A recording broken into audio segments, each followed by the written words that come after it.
And now welcome to the broadcast booth, everybody. I'm Joe Buck, Tim McCarver in just a second. Well, we're back where we started, right here at Yankee Stadium. The Marlins roll in after winning 2 of 3 at home. They're up 3 games to 2. For the Yankees, they have the guy they want on the mound. The guy that they've had on the mound when they've been down in series this postseason, Andy Pettitte. On the other side, so much has been said and so much has been written about Jack McKeon's decision to go with Josh Beckett here in Game 6. And if necessary, also on 3 days rest, Carl Pavano in a Game 7 tomorrow night. Tim McCarver, I think the way we've talked about it, we talked about it in Game 5, there really was no decision here for Jack McKeon. We don't disagree with what he did at all. I mean, I think it's overrated in postseason to worry about 3 days rest. This way, by starting Beckett tonight and if necessary Pavano tomorrow night, the Marlins give themselves 2 chances to win 1 game. It makes all the sense in the world. On the other side of it, the Marlins feel they're better off with Dontrelle Willis in the bullpen. The only other choice was Mark Redmond, who has really struggled his last 2 starts. Well, around here, the Florida Marlins hope they celebrate after tonight's game. The Yankees hope they hear Frank Sinatra singing New York, New York. Right now, it's the chairman of the board singing Luck Be a Lady Tonight.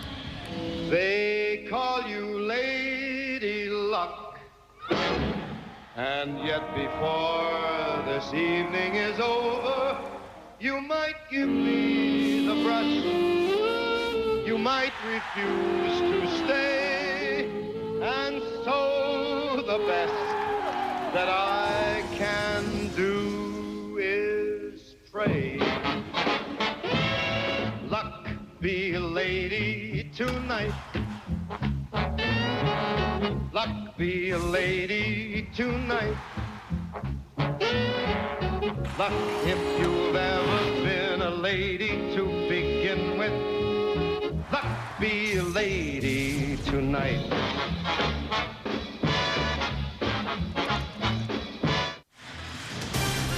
The World Series on Fox is brought to you by Sprint, proudly offering picture mail and PCS Vision picture phones. By Budweiser, grab a cold, fresh Budweiser. It's game time.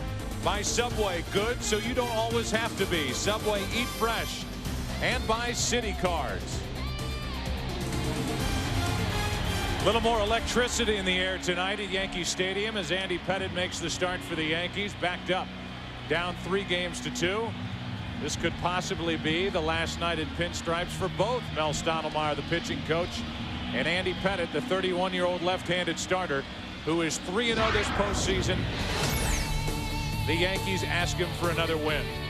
Starting lineup for the Florida Marlins is brought to you by Citibank. Juan Pierre leads it off in center. Luis Castillo batting second. Ivan Rodriguez hitting third. Then it's Cabrera, Conine the DH, Lowell at third, Derek Lee at first, Juan Encarnacion, and the shortstop is Alex Gonzalez batting ninth. And we look at Andy Pettitte, who has been lights out, 3-0 this year after a Yankee loss in the postseason with an ERA of 1.21. All of those games after a Yankee loss in Game 1 of each, the Division Series, Championship Series, and the World Series. So yet another important game, a tourniquet for the running game. Ground balls galore, preferably on the left side of the infield. There were 8 outs recorded by Pettitte when he pitched in Game 2 on ground balls to the left. Take a look at the defense behind Andy Pettitte. It's also brought to you by Citibank. Matsui is in left with Bernie Williams in center, Garcia in right, because now the DH is in effect. Nick Johnson plays at first base, and Giambi will be the DH tonight. Boone and Jeter on that important left side with Andy Pettitte on the mound. Talked to Joe Torre before the game. Any idea of starting Enrique Wilson at third for Boone? He wanted to make sure that Soriano was in the lineup. He said no. Boone's our best defensive third baseman. And with Pettitte on the mound, we need him over at third base. Juan Pierre is set to lead it off. Castillo and Ivan Rodriguez will follow. Only 1 bunt attempt by Pierre against Pettitte in Game 2.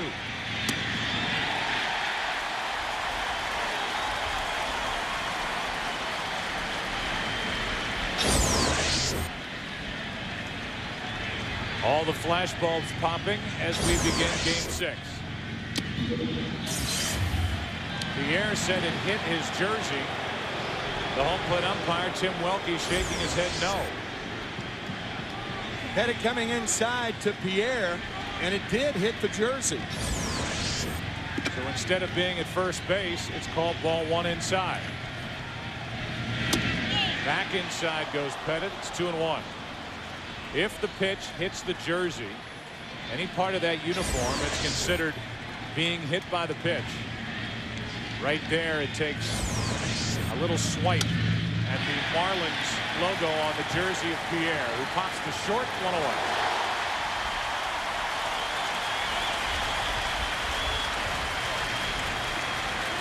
So here it is in the first inning, and luck has proven to be a lady for the Yankees thus far.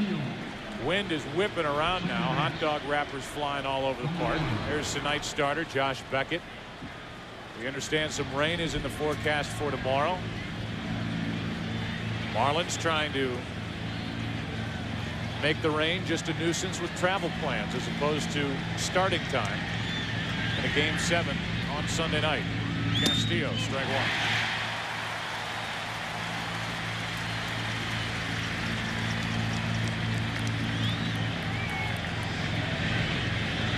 Only 3 hits in this World Series for Luis Castillo.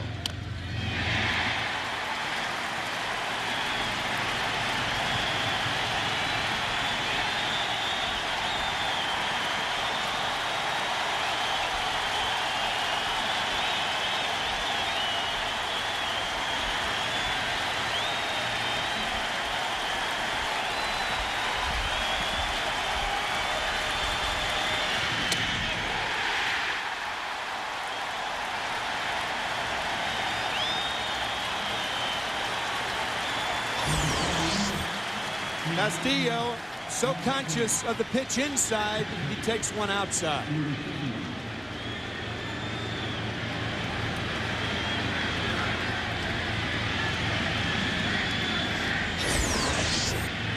Now Ivan Rodriguez. Pudge 5 out of 19 in this World Series, only 1 RBI.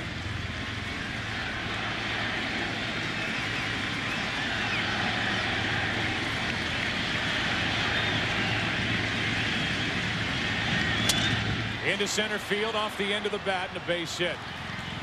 Played on 2 hops by Bernie Williams. In the first inning for the Marlins continues. Miguel Cabrera will step to the plate. Posada setting up outside, and it was off the end of the bat. They have broken his bat. That's a little cut fastball that's thrown away by design. Most of Andy Pettit's cut fastballs will be in on the hands of the right-handed batters, but occasionally he'll go away when he thinks that they're looking inside. Game 2 of this World Series, Andy Pettit went 8 2/3 innings, allowed no earned runs, 1 run, 6 hits, a walk, and 7 strikeouts in a 6-1 win. Only an error by Aaron Boone, the third baseman, prevented the complete game shutout. Ball 1 to Cabrera. The Marlins have really struggled with left-handed pitching in this postseason, hitting only .212 as a group against lefties. Back to Pettit. Knocks it down. Inning over.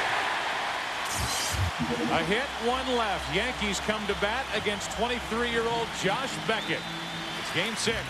No score. Josh Beckett has been phenomenal this postseason. He's back at it in game 6. The starting lineup for the Yankees brought to you by Citibank. Derek Jeter is leading off. Nick Johnson batting second. Bernie Williams hitting third. Matsui again is cleaning up. Posada batting in the 5-hole with Giambi the DH, Garcia in right, Aaron Boone and Alfonso Soriano down at the other end batting ninth. How about Josh Beckett? It's hard to believe that he was the losing pitcher in game 3 because he was bested by Mike Mussina. Poised and intimidating. The improving fastball, a great changeup, usually around 86, 87. And as we discussed in the opening, what's the alternative? He has never worked on 3 days rest as a starter. That's hammered foul. Jeter up there ready for the first fastball of the night. and was a little quick. Beckett worked a complete game shutout in Game 5 of the NLCS, and then with 2 days rest came back and worked 4 innings in Game 7 in Chicago.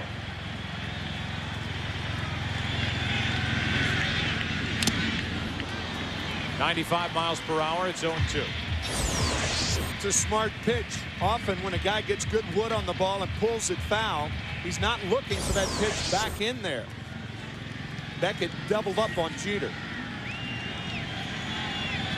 Opponents only hitting .138 against Josh Beckett in this postseason. Jeter, the only guy to reach Beckett with hits, as a breaking ball has him frozen, knees buckling, 1 out. What a pitch. 2 fastballs. Jeter doesn't agree, and he goes down watching. Yeah, this ball has a lot of the plate. So with 1 out, the defense for the Marlins brought to you by Citibank. Great up the middle, Castillo and Gonzalez, and Pierre out in center. Pierre is flanked by Cabrera and Encarnacion, and we talked about it in the first 2 games here. It's a lot to ask of a guy who hasn't played a lot of outfield. And Miguel Cabrera to work that big left field here at Yankee Stadium. A changeup and a swinging strike on Nick Johnson.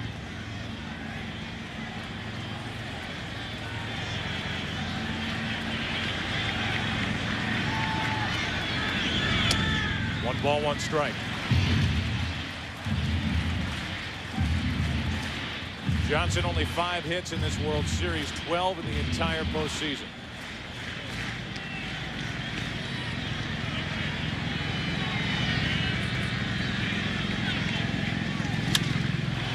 In the air to right, did not get his arms extended, and then Encarnacion. 2 out. With the bases empty and 2 down, Bernie Williams will be the hitter. This place is packed. Yankee Stadium.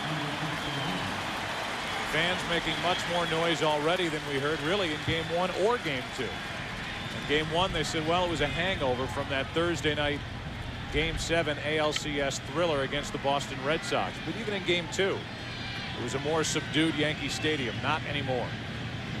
With the bases empty, here's Bernie Williams.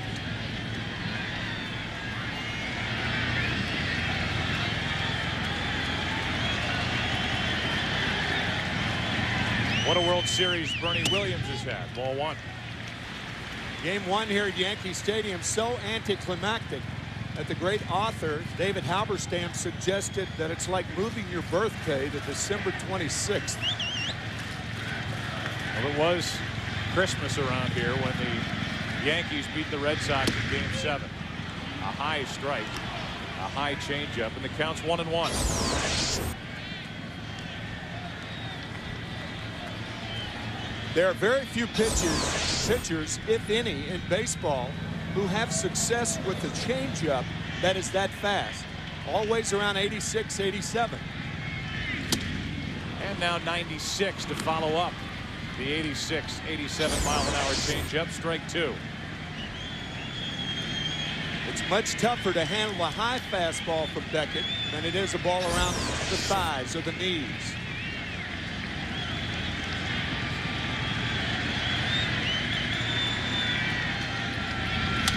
Into left center field. Tailing away from Pierre, and a diving try can't get it. It gets away from Cabrera, and Bernie Williams ends up at second with 2 out.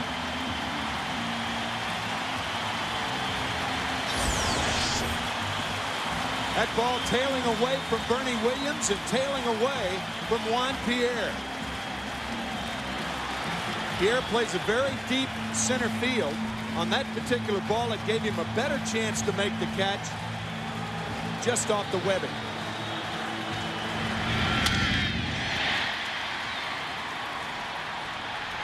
You never want to accuse a guy of timing a dive, but he got to a certain point. Pierre slowed down, then had to speed up. So either that ball moved on him at the end, or he thought he was going to get there and just did not.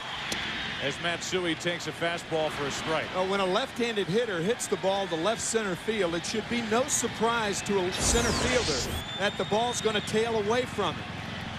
You know what I think, too, Joe? I think he took a little circular route to get to that ball instead of coming right straight across. Ball did have a lot of hang time. Matsui could put the Yankees out in front. Into right field, shattered bat, and Encarnacion ends the inning. So a 2-out double. Matsui lines out, and we've played 1 inning. In Game 6, Beckett, no signs of wear and tear through a scoreless first. No score after 1. Jeff Conine first up for the Florida Marlins here in the 2nd inning. No score. And that is hit hard, but right at Matsui. 1 out. Tonight's Sprint Virtual Manager question: is it a disadvantage pitching with 3 days rest in the World Series? To answer the question, use your PCS Vision phone from Sprint or log on to foxsports.com. Joining us from down in the seats on a borrowed Sprint phone is John McEnroe. Hi, John. How you guys doing? It's been a great playoff. Incredible. It has been an unbelievable playoff, and now here we are in the World Series in Game 6. Yankees trying to force Game 7. I know you're a New Yorker through and through. First pitch is a strike to Lowell. You've got, well, first we'll ask you the question. Is it a disadvantage pitching with 3 days rest in the World Series? Do you think it's going to bother Beckett? No, I think I heard you guys mention a couple days ago that Gibson did it in the 7th game of the World Series on 2 days rest, and this guy's 23. So I don't think it's the 3 days, but I think the pressure of being in Yankee Stadium is going to get to him. Mac, thanks. No balls, 2 strikes. And a breaking ball misses. You're right down there and can obviously yell at the umpire if you choose. You wouldn't do something like that, would you? No. You know me better than that. All right, good. John, now, the old days I got paid. I got fined. Now I get paid to do it. Here's a fly ball into right field, slicing into the corner. A fair ball off the wall. Well played by Garcia, but the throw is over Jeter. And it's a 1-out double. John McEnroe, thanks for your time tonight. Keep up the great work, you guys. Take care. Thanks. Thanks, John. Well, the line judge down the right field line tonight is Ed Rapuano. And this is an easy call, as Mike Lowell, who had 1 hit against Pettit in Game 2, doubles down the right field line. So Lowell, who's been struggling, only 3 hits in this World Series prior to that double, is in scoring position for Derek Lee. Lee, 5 hits, 20 at bats in the World Series. So far, 2 RBIs. Trying to put Florida on top as they try to put the Yankees away tonight. Strike 1. Jack McKeon talked about the importance of scoring early, getting out on top, trying to take some of this crowd out of it, trying to take some of the pressure off Josh Beckett. A chance for the Marlins to do that here in the 2nd.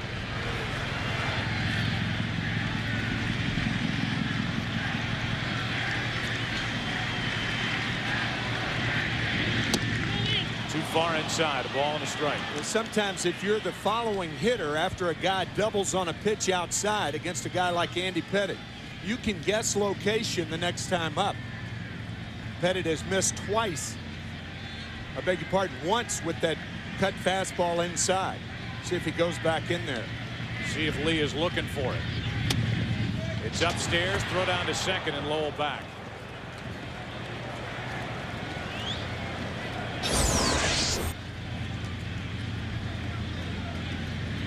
Throw from Posada was low. Nicely handled by Soriano. Talked about Rodriguez the entire October. Wherever you are on base, you have to be aware of Rodriguez behind the plate. Here's a 2-1 to Lee. Late swing, 2-2.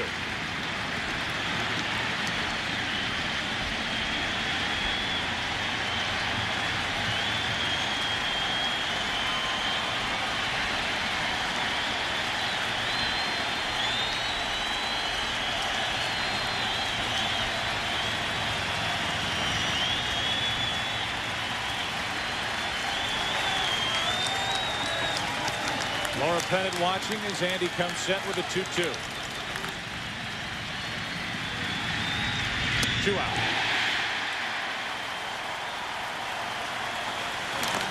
So after Mike Lowell doubled on the fastball away, Andy Pettit comes inside with the cutter 5 times in a row to get Derek Lee.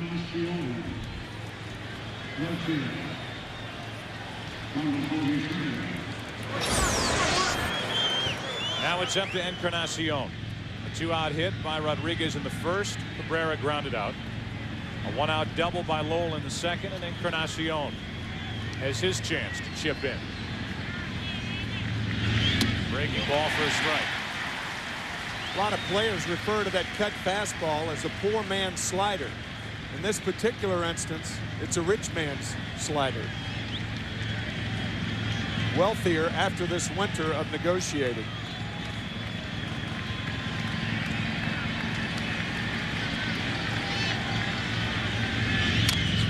Off the hands, and it's 0-2.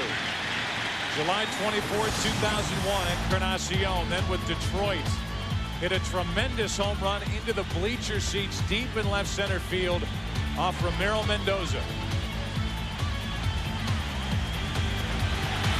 You don't hit him much farther than that in this stadium. No. He's set up here at 0-2.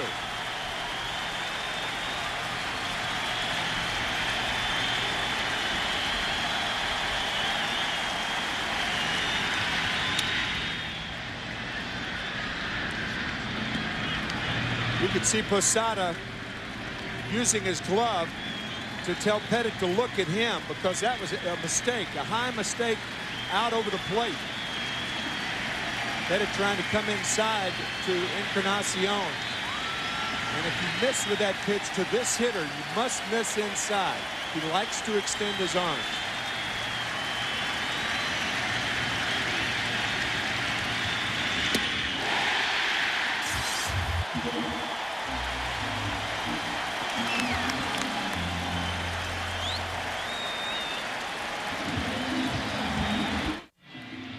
The World Series on Fox is brought to you by the new Sonicare Elite. Stop rushing, start Sonicare.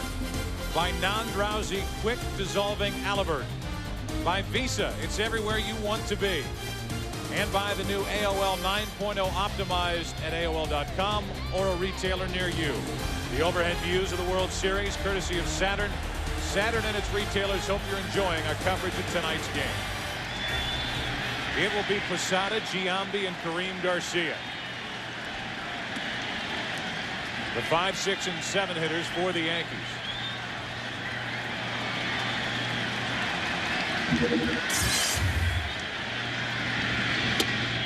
Going into Game 5, I think Jack McKeon had his mind made up that win or lose, Josh Beckett was going to start this Game 6.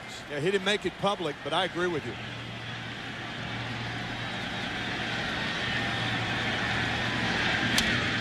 If the Marlins came in here down 3-2, he would have Beckett going on short rest, but he would give himself the best opportunity to win, as opposed to Mark Redmond, who in his last 2 starts, Game 2 of this series, Game 7 of the NLCS, lasted a combined 5 1/3 innings.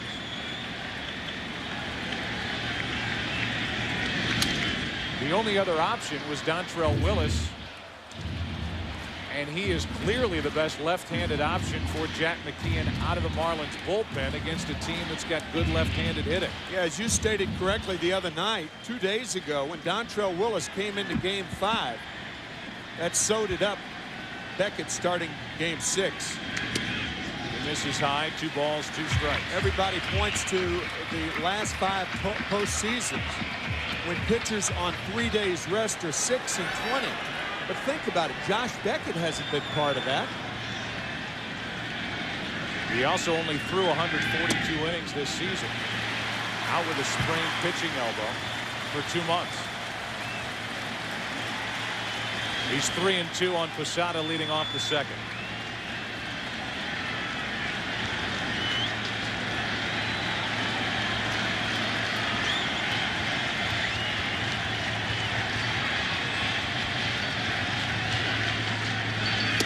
On the inside corner, 94 miles per hour, 1 out. Posada complaining about this pitch, but keep in mind that in Game 3, it was a pitch similar to that with the bases loaded that the Marlins complained about. So Posada doesn't get that pitch. That ball looked like it had a piece of the plate. But Posada driving in the first run for the Yankees, and that bases loaded walk in game 3.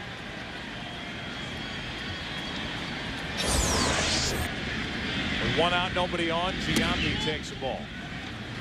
The other aspect to it is up 3 games to 2. Jack McKeon says, why would we go in here and just give the Yankees game 6? We want to have our 2 best options left to win 1 game at Yankee Stadium to win it all. Whether it happens in game 6 or in game 7. If there's a game 7, Pavano will pitch against Mike Mussina, who was the mound opponent for Josh Beckett in game 3. 2-0 the count on Giambi.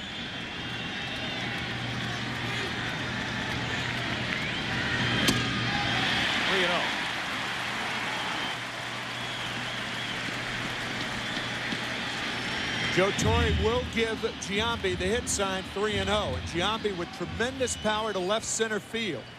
He can hit it out of the ballpark anywhere in this stadium. Not close. A 1-out walk. Tonight's starter for the Yankees, Andy Pettitte. Here are his thoughts on the Marlins starter, Josh Beckett. I think he thinks he can climb mountains right now. And, you know, hopefully when he steps out on that mound at Yankee Stadium here, you know, it'll be a little bit different. Hopefully we can, you know, the crowd will get to him a little bit. And hopefully our lineup will get to him a little bit.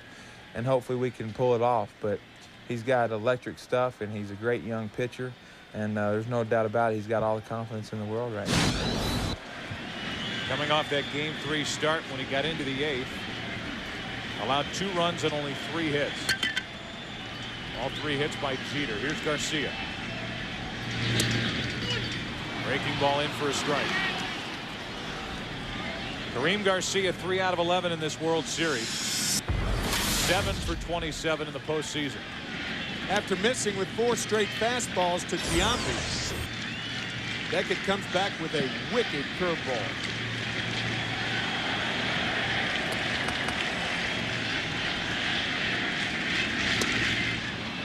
It's 0-2. Often when a pitcher misses high with the fastball, going to the breaking ball makes him finish his windup or his stretch. And that's what Beckett has done the last 2 pitches to Garcia. With Ivan Rodriguez, a 31-year-old veteran catcher, calling for these pitches. The 0-2 delivery. Another one. And a ground ball to Castillo. Going to be tough. Out at second and no chance on a relay. 2 out. 4-6 on the force out. Castillo knowing who's running. Giambi with the sore left knee. That's why he did not start game 5. Throwing to the outside of the bag. Nicely done.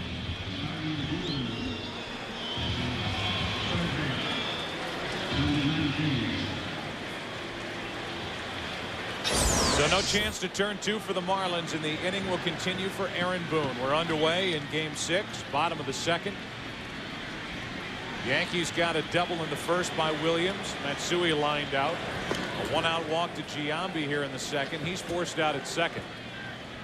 And Josh Beckett pitching on 3 days rest. Matched up against Andy Pettitte. With the Marlins up 3 games to 2.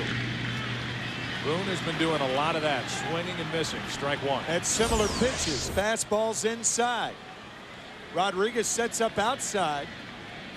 But like Braden Looper did to Boone in an important at-bat in the 11th inning of game 4, Beckett comes inside.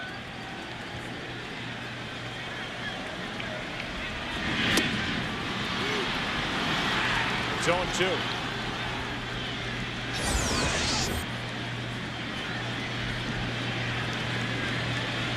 Beckett has not given Aaron Boone that mid-90s fastball yet. And he went 3 straight breaking balls with Garcia. Breaking ball stays high. 1 ball, 2 strikes. So you've got a fastball mid-90s, a changeup upper 80s, and a curveball that's 79, 80 miles per hour.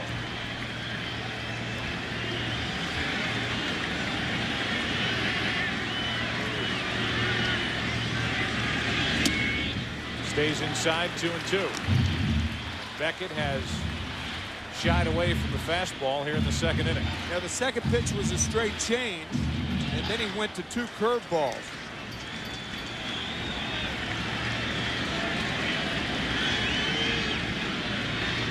Fastball away.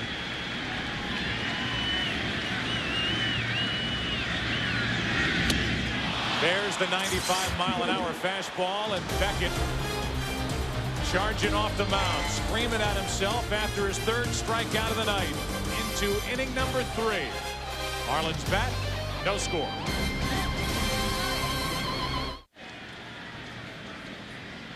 The number 9 man in the lineup for Florida is Alex Gonzalez. He's the shortstop, and he takes a ball low. It'll be Gonzalez, then Pierre, then Castillo. If anybody gets on, Ivan Rodriguez. The Marlins with a win here tonight win the World Series. The Yankees with a win here tonight force Game 7 tomorrow. 1 ball, 1 strike from Pettit.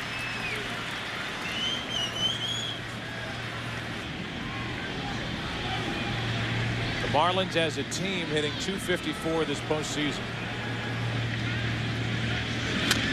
Off the hand, slow roller. Boone, tough play.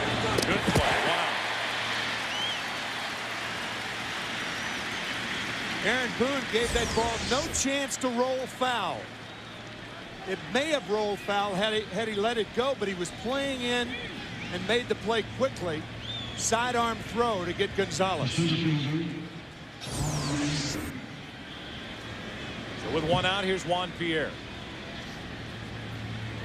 The Yankee pitching staff as a group this postseason, a 2.84 ERA.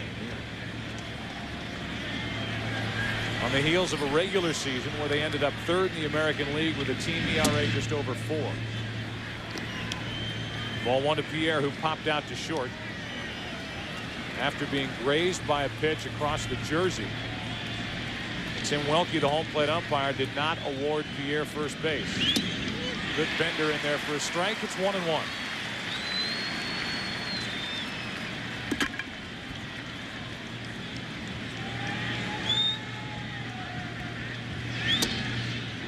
Two balls and a strike. If it were anybody else on either team, with the exception possibly of Soriano, who was hit by a pitch leading off, you'd say, well, you don't know how important it would be. But to Pierre, you know it's important. Fastball missed, and the count's 3-1.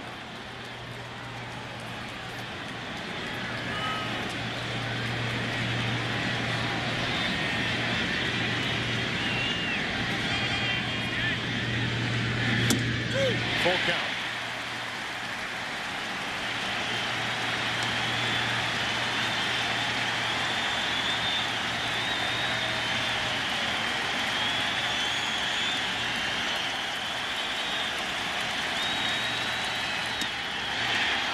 A 1-out walk. First walk handed out by Pettit tonight. What has Andy Pettit done? Well, he's become the stopper for Joe Torre and Mel Stottlemyre.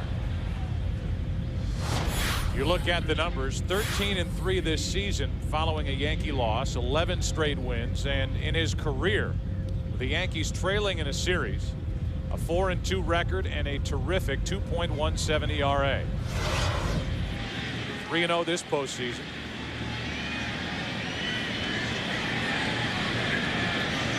As he looks at Pierre and shows off that very good pickoff move to first.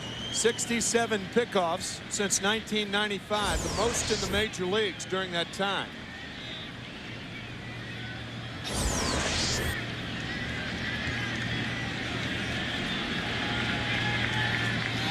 Pierre has stolen only 1 base in this World Series.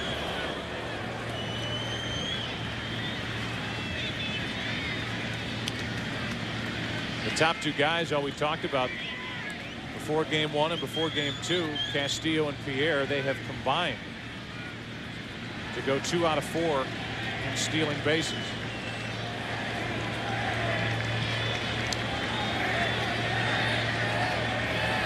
Big hole on the right side of the infield. Castillo takes a strike. Got Soriano before that pitch. Now he moves over to his left. Soriano is near the bag. He'll be covering if Pierre takes off, and with Nick Johnson holding against Pierre at first, the right side of the infield is wide open.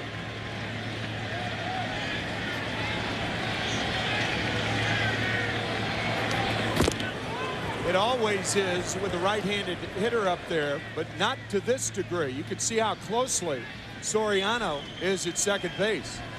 The reason Soriano is covering if Pierre runs is that Pettit throws a lot of fastballs inside that are more apt to be pulled.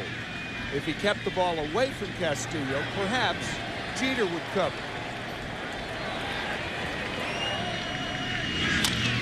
The third. Boone staggered at the start, and Soriano cannot complete the relay. Don't know with Castillo's speed if Soriano would have been able to turn it, but it would have been close. Soriano could not find the handle. 2 out. Soriano really never had control of the ball. Pierre made sure the ball was not hit hard, but Boone was playing in closely. Gives Soriano a good throw at second base behind the bag. Soriano can't complete the play. And so the inning continues. Pettit thought he had the inning-ending double play. Instead, he has to deal with Ivan Rodriguez.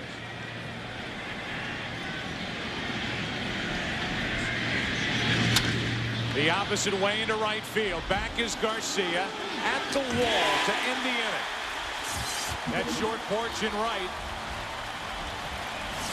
Pettit and the Yankees breathe a sigh of relief. We go to the bottom of the third inning.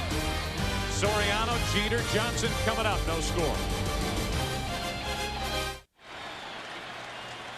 Alfonso Soriano was on the bench for Game 5. Enrique Wilson took his spot. Soriano pinch hit that night, struck out.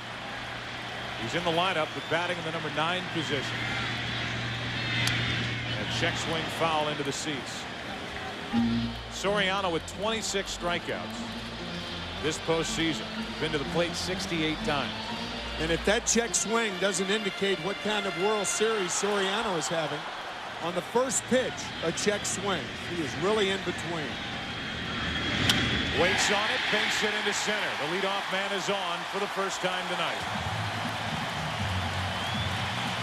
The best way to get out of that in-between swing is to get a high curveball, a hanger.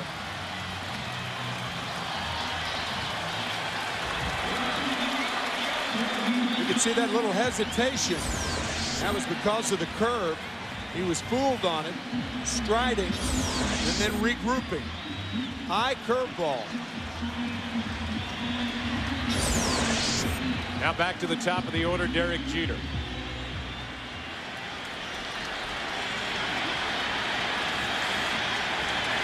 The Marlins tonight trying to become the first visiting team since the '81 Dodgers. Game 6 of the World Series to clinch a postseason series at Yankee Stadium.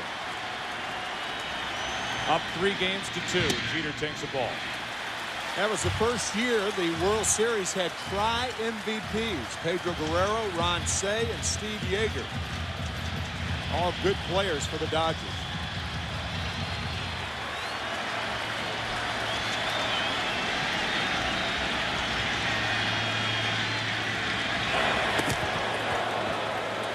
Check on Soriano, who stole 35 bases during the regular season. He's 5 for 6 trying it in the postseason.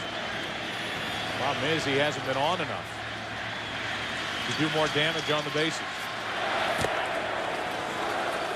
There's so many things that Joe Torre could do here. If you had a low ball pitcher, you'd be more inclined to put the hit and run on. But Beckett with a good high fastball, and it's a tough pitch to put the ball in play on the ground.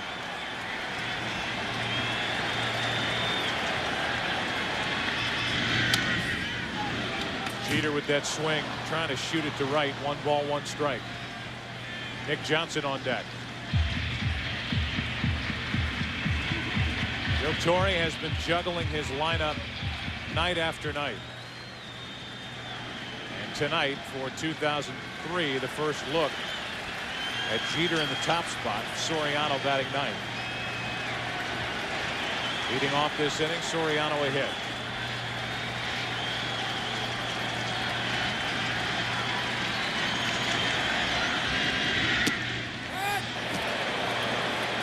2 balls and a strike. Marlins pitching out, thinking Soriano was going to run. Sometimes you talk a team into hitting and running.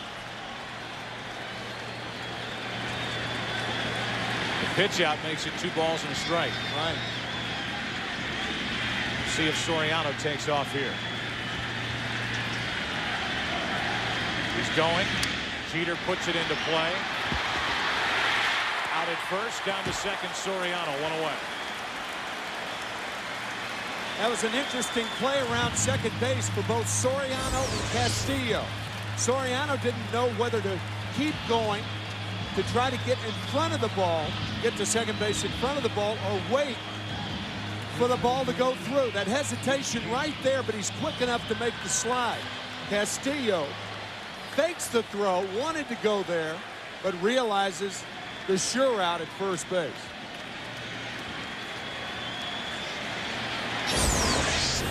Jeter applauding his work, advancing the runner, and Nick Johnson could put the Yankees on top here in Game 6.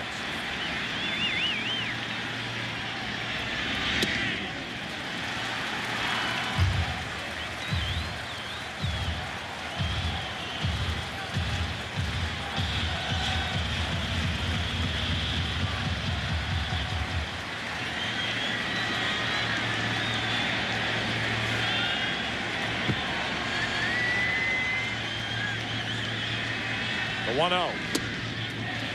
2 balls, no strikes.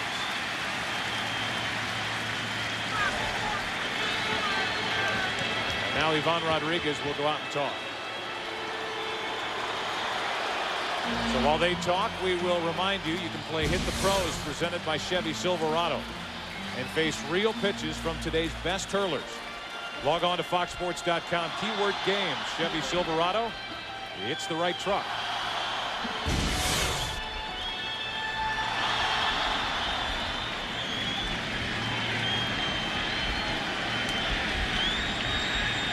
That has plagued the Yankees this entire series. 163 overall with runners in scoring position of the Yankees. It's 3-0.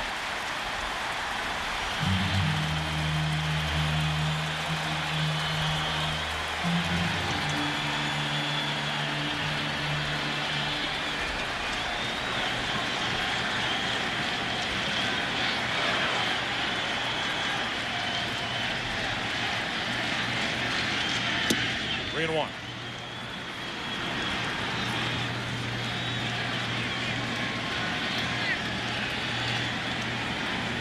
Beckett, even with interleague play, is pitching tonight for the first time in an American League ballpark. Of all places, Yankee Stadium, Game 6 of the World Series. 3-1 to Nick Johnson. 2 on, 1 out.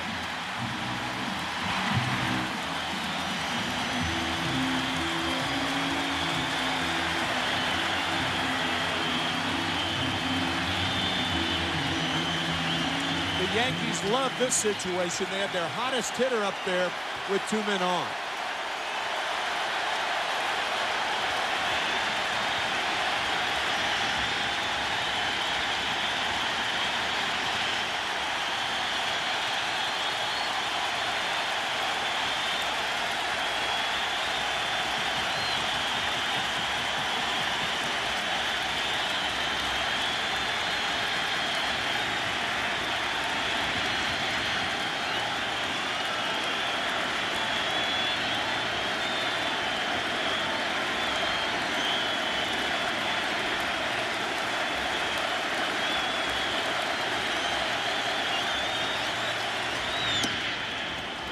Good breaking ball in for strike 1.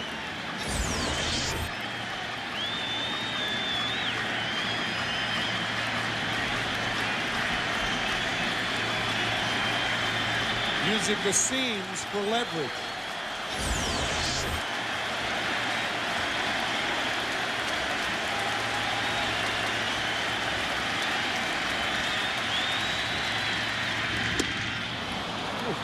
Another, it's 0-2. Beckett has hung some curveballs.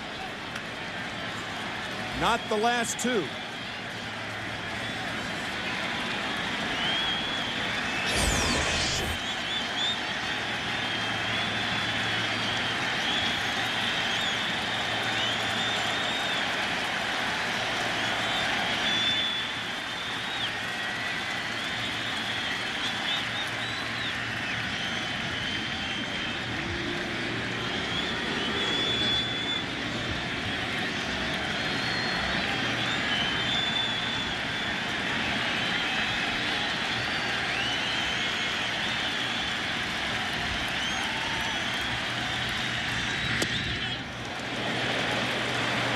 Williams checks his swing. 1 ball, 2 strikes.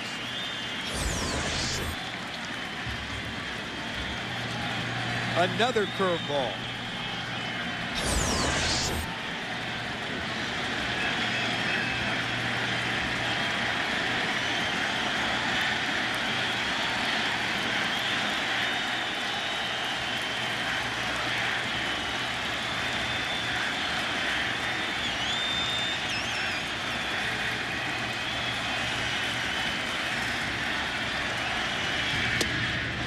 Two and two. So the first fastball of the at-bat is 1 up and in to Bernie Williams.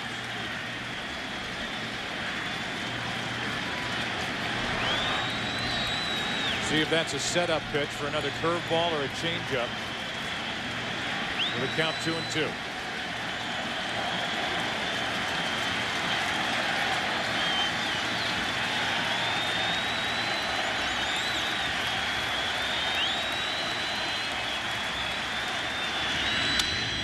Ground ball to second. Castillo out. Double play, and out of the inning is Josh Beckett. We go to the 4th inning of Game 6 here at Yankee Stadium. Yankees just missed their best chance of the night so far. Marlins up 3 games to 2. No score tonight. The World Series on Fox is brought to you by Chevy Silverado. It's the right truck. By Paramount Pictures' new film Timeline opens November 26th in theaters everywhere, rated PG-13. By Sprint, proudly offering picture mail and PCS Vision picture phones. And by MasterCard. There are some things money can't buy. For everything else, there's MasterCard. Beautiful night in New York. Cold here yesterday, but it warmed up in time for Game 6. And Miguel Cabrera stands in. Conine and Lowell will follow him. No score, 4th inning. Andy Pettit has allowed 2 hits. Struck out 3. Deals ball 1.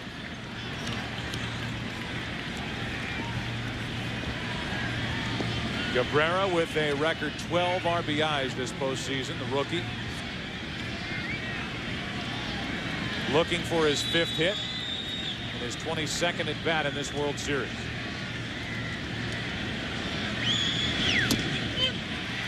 One ball, 1 strike.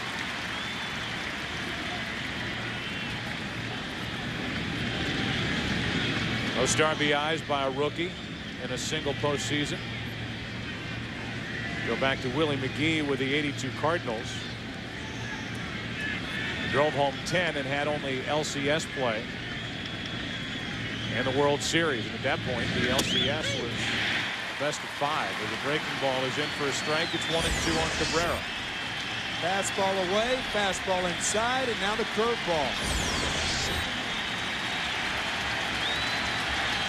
0 for 4 against Pettit in Game 2 was Miguel Cabrera. We've said it a number of times, with 2 strikes, he loves to go to right field. Pettit gave him a chance on a pitch off the outside part of the plate. Nick Johnson on the double play ball got the left ankle of Gonzalez across the back of his head, ending the 3rd inning. Little ding, but okay to continue. Here comes a 1-2 pitch, and Cabrera is granted time.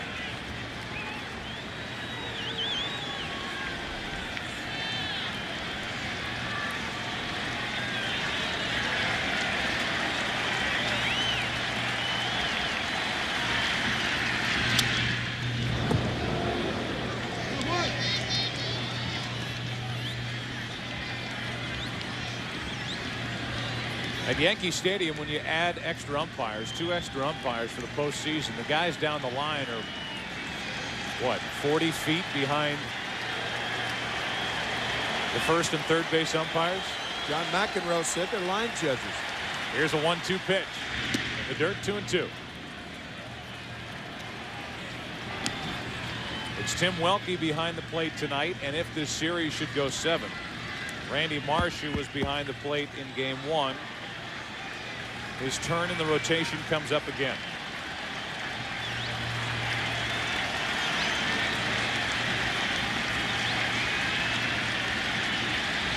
The 2-2. He went. Strikeout number 4 for Andy Pettitte. Andy Pettitte teasing Cabrera with the breaking ball away. And Miguel bites.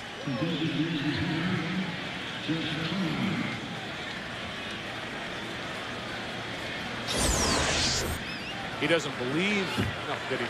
No. But according to the first base umpire, Randy Marsh, he went too far. Here's Conine. Lined out to left. His first time up, takes the ball. Talked about it every stop during the postseason for Andy Pettitte. You referenced it earlier about the free agent to be. A guy who a few years ago was on the trading block. George Steinbrenner was the guy who put him there, and the baseball people with the organization had to basically talk Steinbrenner out of pulling the trigger on a deal to ship Pettitte out of New York. He was struggling at the time. He isn't now. 1-1 pitch. A little too far inside, ball 2. Coming off a season in which he won 28 games and lost only 8 times.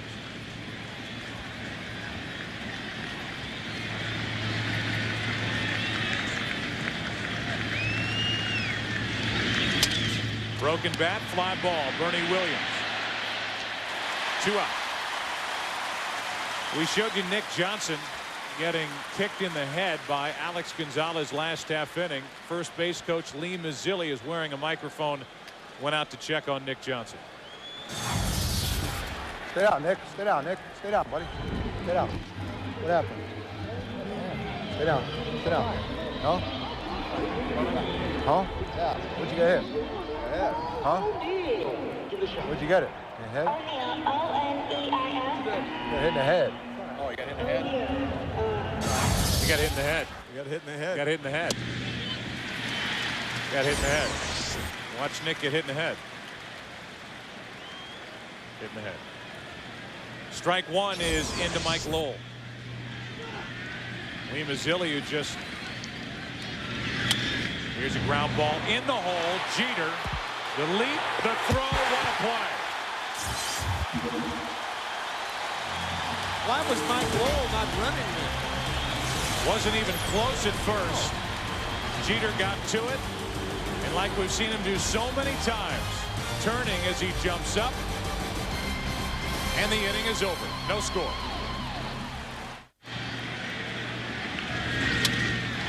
Hideki Matsui goes after the first pitch from Beckett. Skies it out to center field, 1 out. That's the way the bottom of the 4th inning begins, and we go back to how the top of the 4th inning ended. I think what happens sometimes when you get that fastball inside, it kind of stuns you for a second.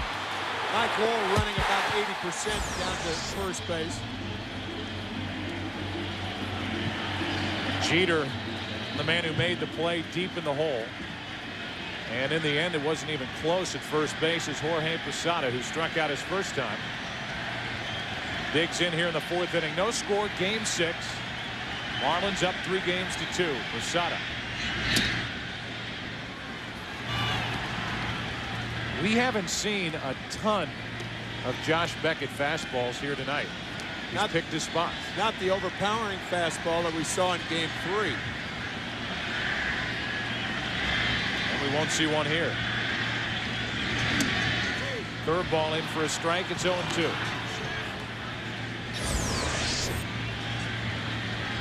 Curveball is so tightly wrapped. Very difficult for the hitter to pick that pitch up. late break to it. And then the art of not moving the glove or the arm by Rodriguez and just catching it in the edge or in the webbing of the catcher's mitt, freezing, holding it there for Tim Welke. 0-2 pitch. Change up misses. 1-2. Giambi on deck.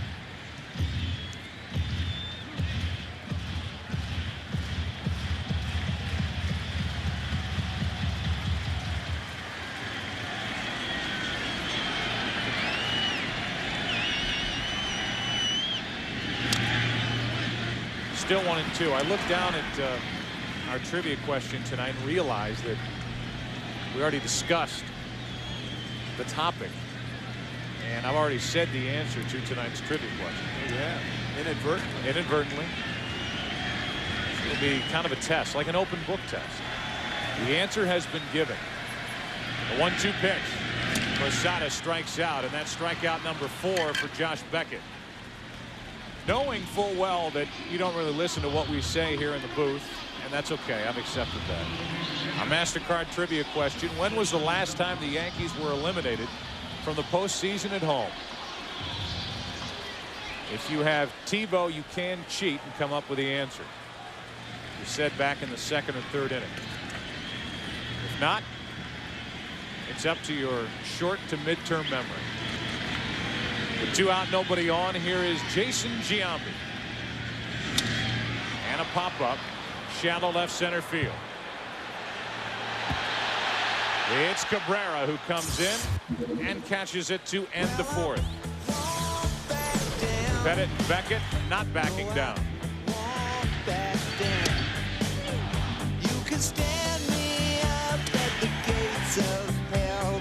Back after this from your local Fox station. 7, 8, 9 hitters in the 5th inning, no score. Andy Pettit deals strike 1 to Derek Lee. Lee, Encarnacion, and Gonzalez.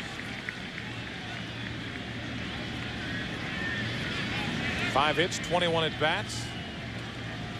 Only 8 RBIs the entire postseason for a guy who drove home 92 during the regular year for Florida. 1 ball, 1 strike. You're going to get Lee to start looking for that inside pitch. 7 straight pitches inside to Derek Lee from Andy Pettit. 1-2. And the first curveball of the night to Lee.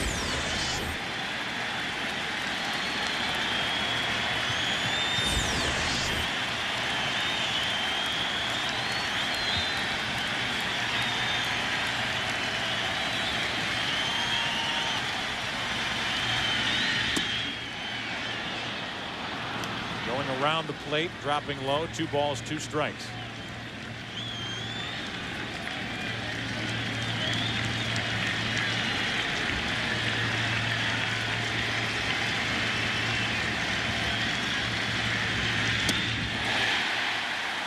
Strikeout number 5 for Andy Pettit starts the 5th inning. Tomorrow, Fox NFL Sunday begins with America's #1 pregame show. Then Bill Parcells and the Cowboys face their biggest test when they take on the Bucs. The 49ers take on the Cardinals in an NFC West showdown. Or, of course, other regional action. Coverage begins at noon Eastern, 9 a.m. Pacific. The biggest stories are in the NFC, and the NFC is on Fox. If necessary, we will be here tomorrow night for Game 7. Encarnacion, ball 1.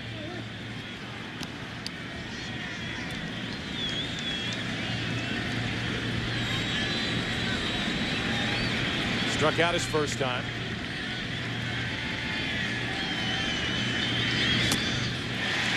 Change up to make it 1-1. You're going to throw Encarnacion. Anything off speed, you better make it a straight change. He is one of the best curveball hitters in the National League. Loves the rolling curveball. 2-1.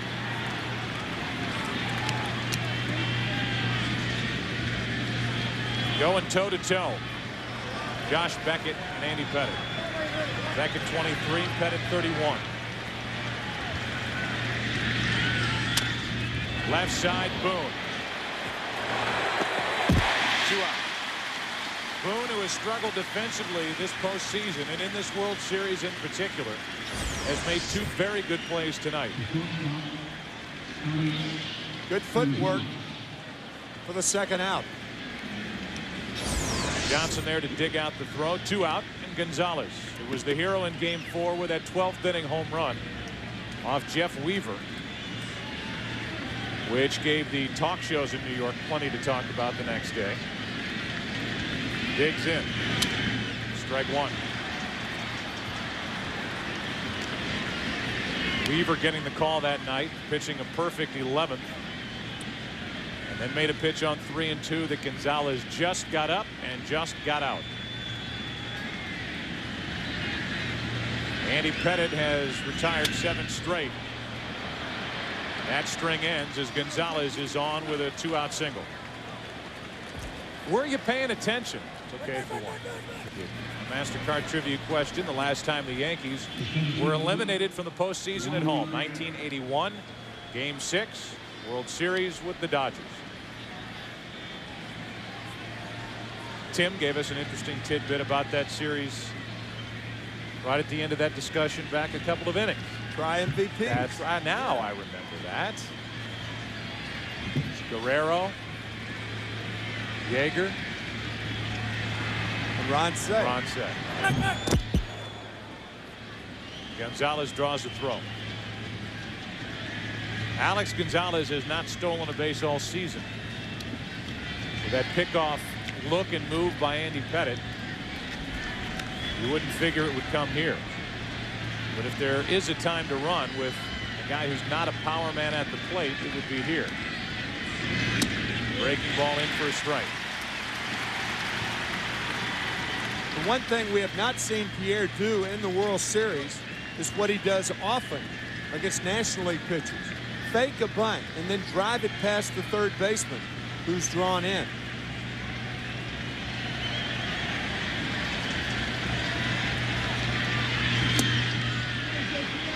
Just missed a ball and a strike, and because of that, with Boone in, not that far behind him is Matsui in left.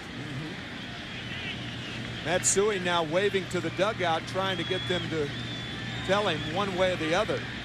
Lee Mazzilli moving the outfielders around. Started to talk about Mazzilli last inning when Lowell grounded out. He will interview for the Baltimore Orioles managerial position at the end of this World Series on a list that includes Eddie Murray.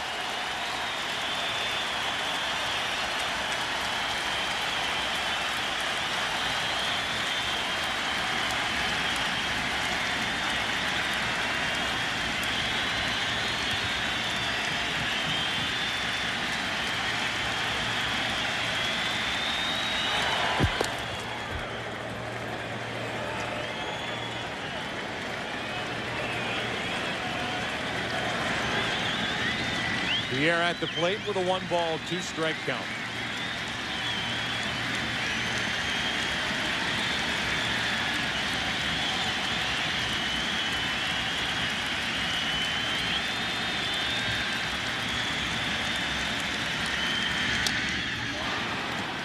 Just spoiled it. Juan Pierre struck out his first at bat of this postseason.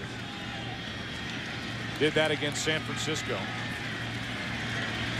And since then has struck out only 1 time. An incredible ability to put the bat on the ball.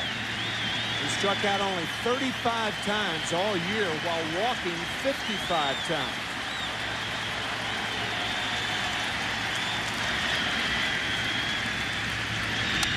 Line drive, base hit. Past the glove of Jeter. Second time that Pierre has reached. And now the Marlins ask Luis Castillo for a big 2-out hit.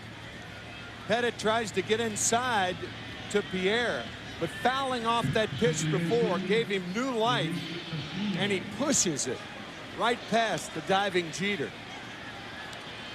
Or if not diving, lunging reaching, yeah, close stretching. enough. Castillo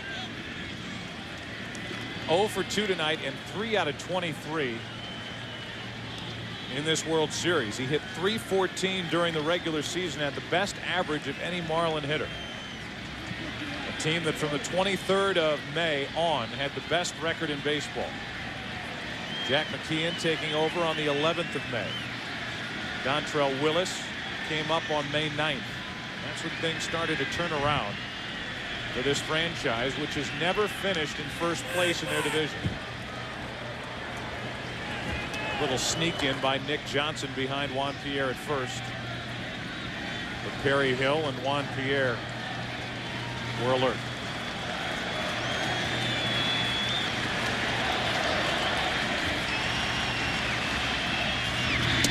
Strike one.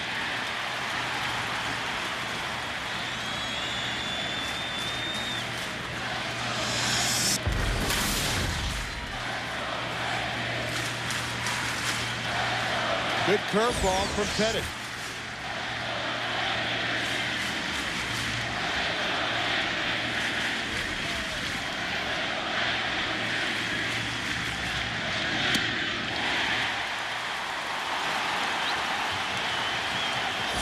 That's what the curve does. It opens up that lane right in here. Good cutter from Pettit.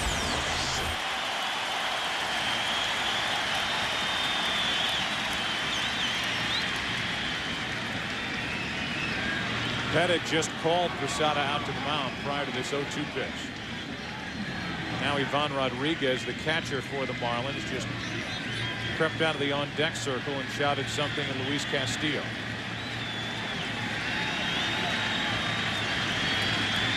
And Castillo loses his necklace.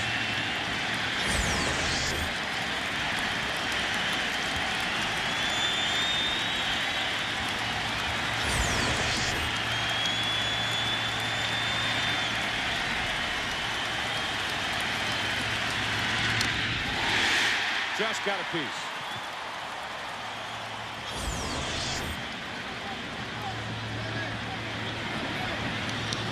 Got a piece of the ball and himself. Foul ball hit him on the right foot.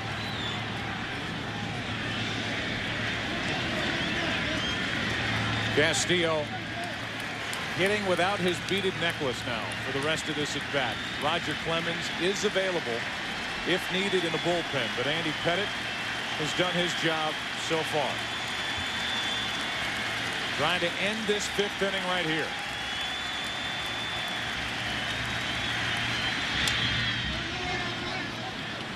Again, in on or under the hands of Castillo, who just got a piece.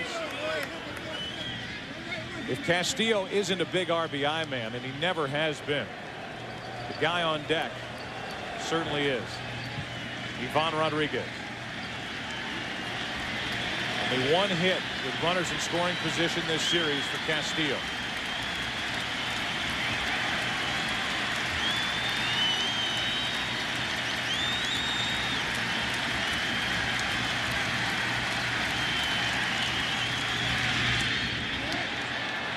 Ball one.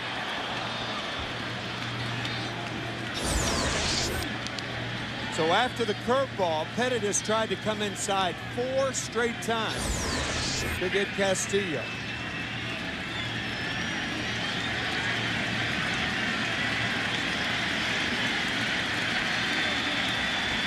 Castillo, who Jack McKeon has had to single out after games to try to keep him pumped up. Not get down on himself with a chance here in Game 6, 5th inning.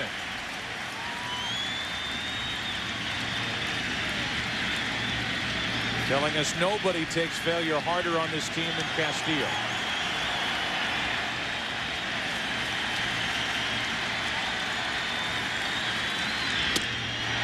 Two and two.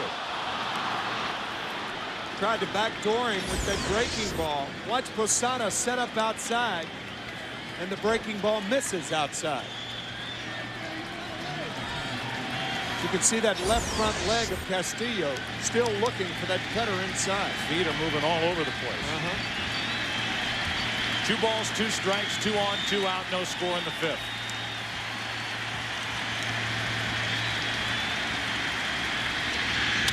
Line drives, a base hit into right. The throw home by Garcia to the plate. Safe touching the plate and putting the Marlins on top is Gonzalez. 1-0 Florida here in the 5th inning. What a terrific slide by Gonzalez to the outside edge of the plate. But if you're blocking the plates, you don't have this problem. Posada's out in front of the plate on the throw. The throw is right on the money. And more Major League catchers are doing this, staying outside and trying to reach back, even though, in fairness, that ball was to the first base side of home plate. But a great slide by Gonzalez. If you have your left leg over the plate, then it makes it very difficult. The base runner has to slide inside, but you leave that whole plate exposed, and that allows him to do what he did. Fine slide as the Marlins take the lead.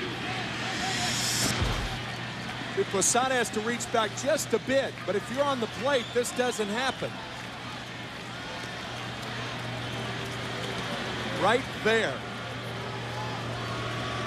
What a slide by Gonzalez. And now with a throw home, Pierre goes to third. Castillo's at second, 2 out. And the decision, as Pettit has fallen behind Ivan Rodriguez. He has been so clutch the entire postseason for the Marlins. Trying to add to a 1-0 5th inning lead. The rookie Cabrera's on deck. And there's no doubt that that vacancy at first base is part of the topic of conversation between Stottlemyre and Pettit. Might add, on that play at home plate, that is the toughest play for a catcher, to block the plate. The reason is you don't know where the runner is. You're trying to pick the ball up from right field. You don't know where the runner is, but if he's back on the plate instead of in front of the plate, he's got a better chance to ward him off. A 2-out hit by Gonzalez. Pierre fought for a hit, and Luis Castillo puts the Marlins on top here in the 5th inning. And now they're going to walk Ivan Rodriguez and work to Cabrera. So an intentional pass here in the 5th inning.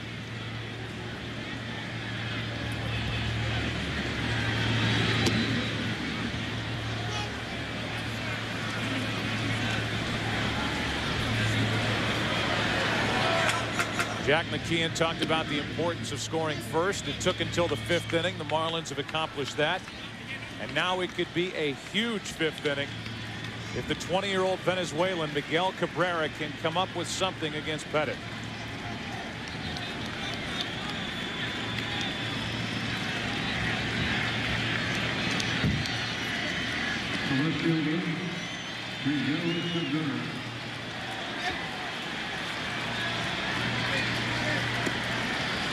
Three singles, now a walk, and here's Cabrera.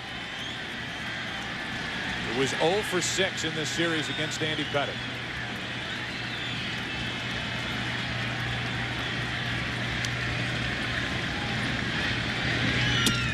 Ball 1 high.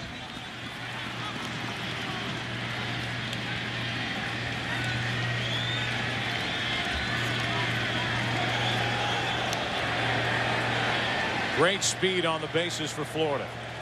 And that even includes Ivan Rodriguez, the catcher running at first. Bases loaded, 2 out. 1 ball, no strikes on Miguel Cabrera. 1-1.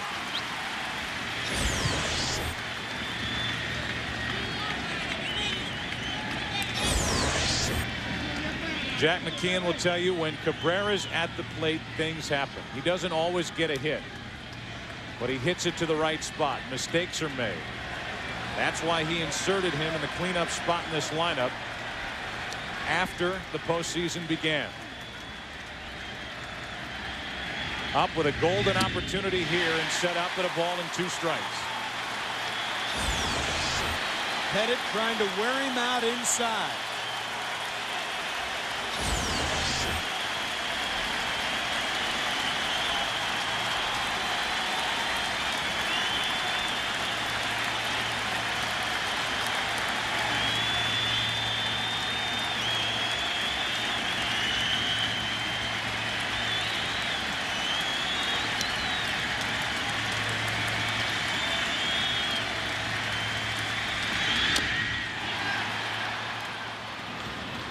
That keeps it 1-2.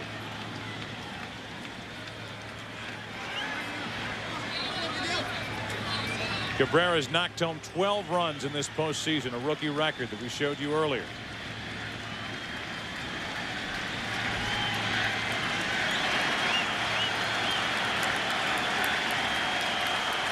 It's been a 31-pitch fifth inning for Andy Pettitte.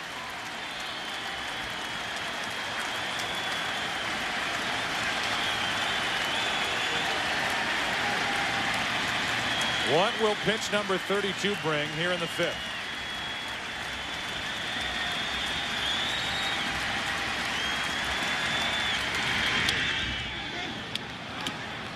That was hittable, and Cabrera whacking himself on the helmet after he misses this high cutter right up in his eyes. Doink. It's still 1-2.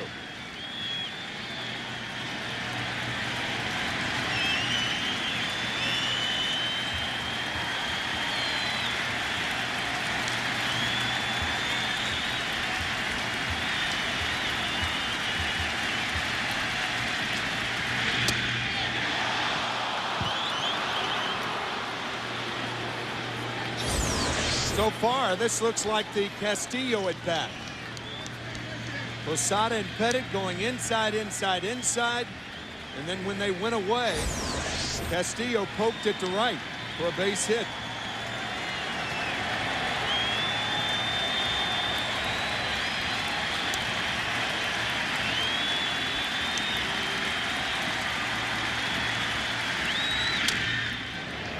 That's a foul ball. So this has been, win or lose in this at bat, a terrific effort by both Pettitte and Cabrera. A 20-year-old Miguel Cabrera just shows you time after time that he is wise and mature beyond his years.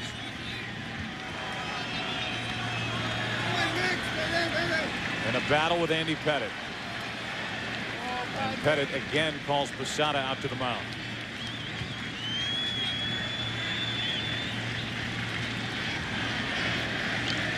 Florida Marlins, their first year, 1993. Won a world championship in 1997. Losing records every year until 2003. They lead in the series. They lead here in Game 6.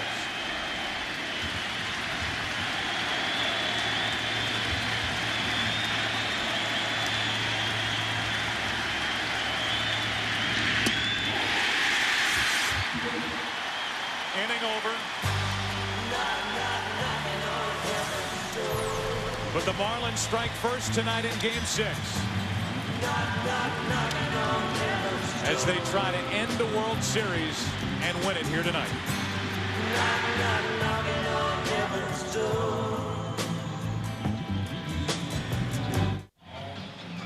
The overhead views provided by Saturn. The team at Saturn hopes you're enjoying this unique look from high above Yankee Stadium and invites you to click on Saturn.com for a look at all new 2004 vehicles.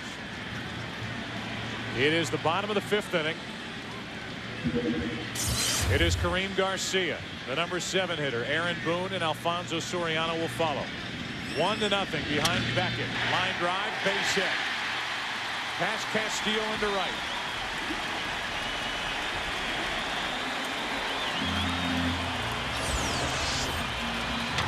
Looking fastball and getting it. Just gets it by Castillo. This is a remarkable statistic. The hit by Kareem Garcia is only the 5th hit in 61 at-bats by left-handed batters against the right-handed throwing Beckett in postseason. That's unbelievable.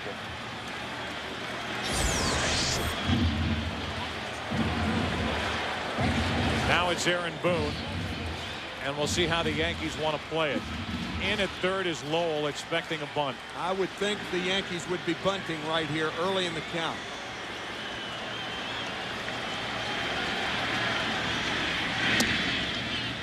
Ball 1 from Beckett. Joe Torre likes to change it once he sees the infielders charging in. The one problem with that with Boone, he's a fly ball hitter. And if you change it, you're not going to get the routine ground ball that you would get out of a guy like Jeter.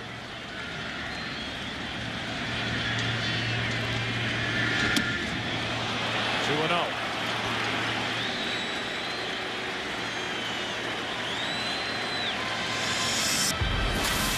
Two curveballs missed to Boone.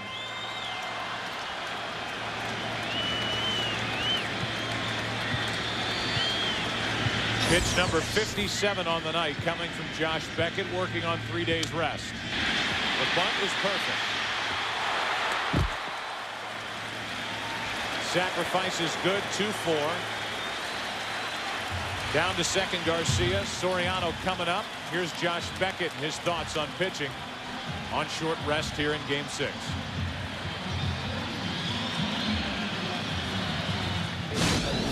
Under the boss and said, all right, you're going to start Game 6. He came to me the day after my start. I said, I'm pretty stiff, but let's see how things go tomorrow. I went out and long toss, called me back in and said, how you feeling? I said, I'm fine. I'm ready to go.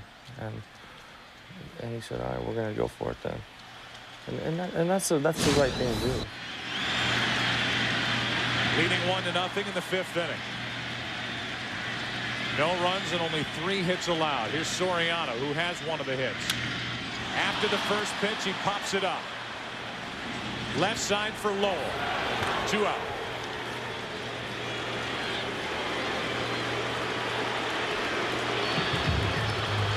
And now it'll be Derek Jeter with a tying run at second, 2 out.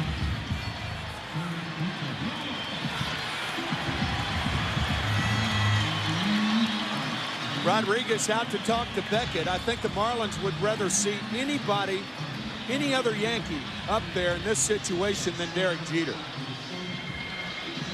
And because first base is open, 2 out, Nick Johnson, who has only 5 hits in this entire series, on deck. Not to say that they'll walk him, right, but they can be careful with Jeter. Right.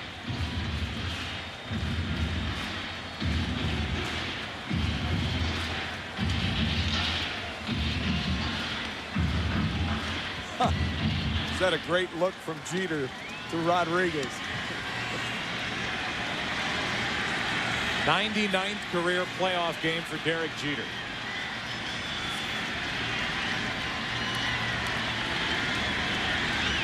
Over the 98 plus, an average of over 300. 96 miles per hour, strike 1. Rodriguez walking back. Great look. As if to say, what are you guys talking about? First pitch was a high fastball, and Jeter went after it.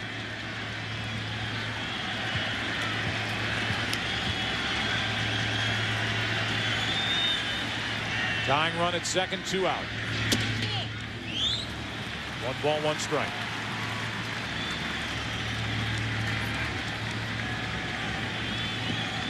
The struggles for the Yankees with runners in scoring position. Jeter hasn't struggled in this spot. He got Beckett for 3 hits in Game 3. Tonight 0 for 2. Maybe the first time all night that Beckett has thrown 3 consecutive fastballs. And he's behind on the count, 2-1 to Jeter.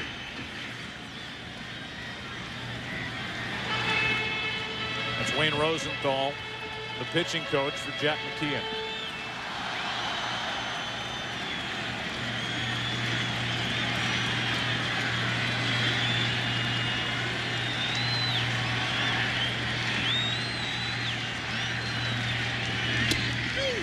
A breaking ball in for strike 2. This breaking ball and a fastball count right on the corner. Which you can do when you don't care if you walk the guy. Right.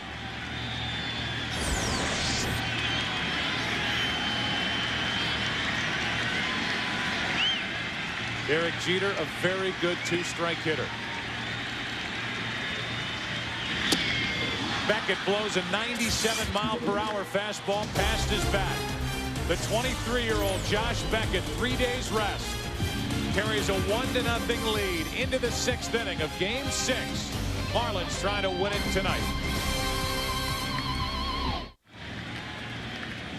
Well, how is this one going to end? Night after night during the month of October, we have had late inning thrills. We're into the 6th inning now, and the first pitch hit by Conine to Jeter, who throws it into the dirt. First couldn't get it out of his glove, and then threw it short hopping Johnson.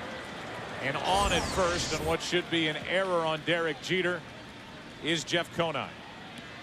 Like a pinball machine, bouncing around in there, and now a low throw. Credit Conine running hard from the get-go, but Jeter looking up, and that ball squirts out of his glove, and by the time he makes the throw, it's low and an error on Derek Jeter. Errors in October are rare for Jeter, and in the World Series even more so. His first in his last 27 World Series games. A check on Conine at first.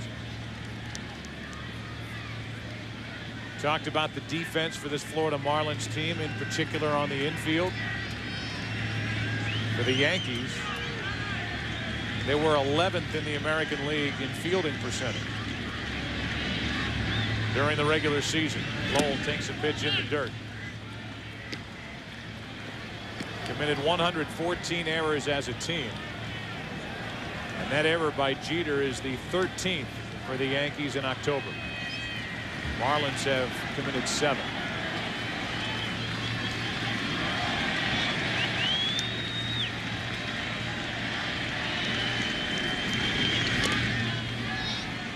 That's in the dirt, 2-0.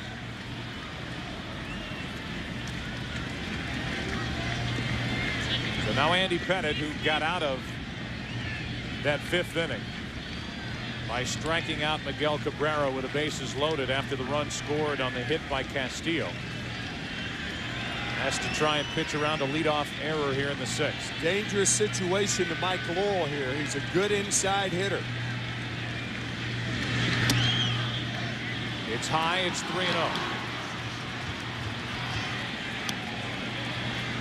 More than any other Marlin, Lowell likes the ball inside.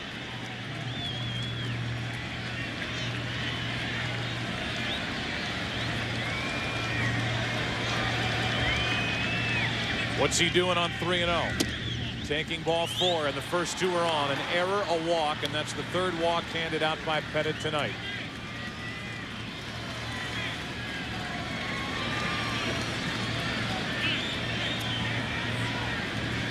Interesting situation right here. Derek Lee has struck out twice on cutters down and in.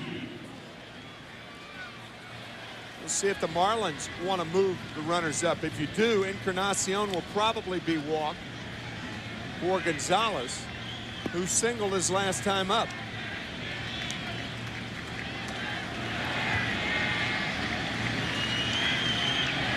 Big opening on the left side of the infield. Jeter holding the runner close at second. Lee is bunting, and he drops it down to Pettitte, who will go to second for 1. On to first, wide, and safe is Lee. And the runners end up at first and third with 1 out. Why'd he go to second, not third? He had an easy play at third base. That way you get the lead runner. But now, with only 1 out, you have runners on at first and third. See, Aaron Boone has to backtrack. Maybe that's why he didn't go. That's the catcher's call, because the pitcher's back is to the infield. Ball right back to him. Aaron Boone had to make his decision right away, but clearly the play was at third, not at second. Now it's Encarnacion with first and third, 1 out. Conine at third. Lee on at first. And Encarnacion trying to add to a 1-0 6th inning lead for Florida.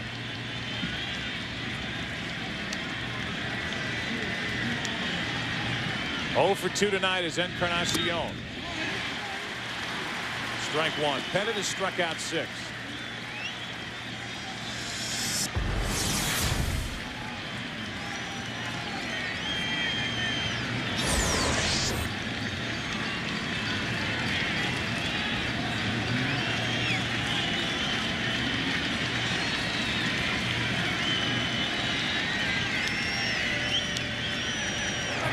A check on Lee, who almost was caught by Andy Pettit wandering. You could hear Perry Lee, or I beg your pardon, Perry Hill, the first base coach, saying, back, back, back.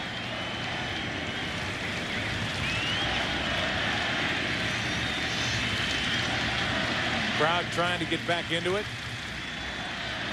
Encarnacion with a chance here in the 6th. That's a foul ball. And it's 0-2.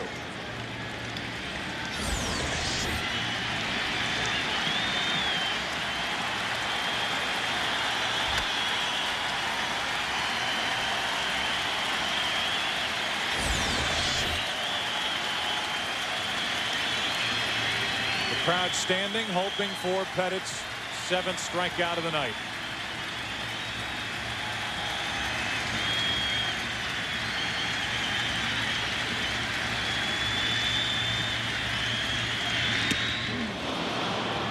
Ball 1.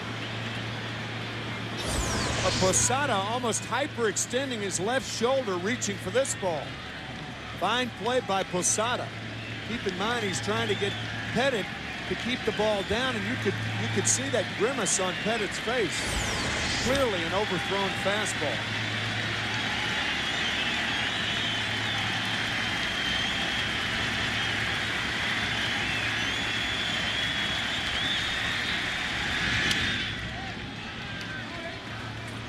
Right below the booth, still 1-2.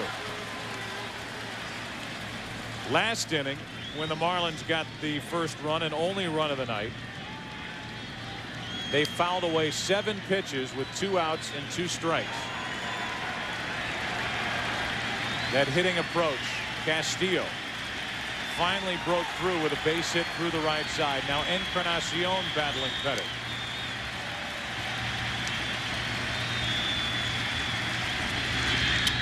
And a little flare into right center field. Garcia will make the grab. Tagging is Conine. Coming to the plate, it's 2-0 Florida. A sac fly by Encarnacion, and the Marlins double their lead in the 6th.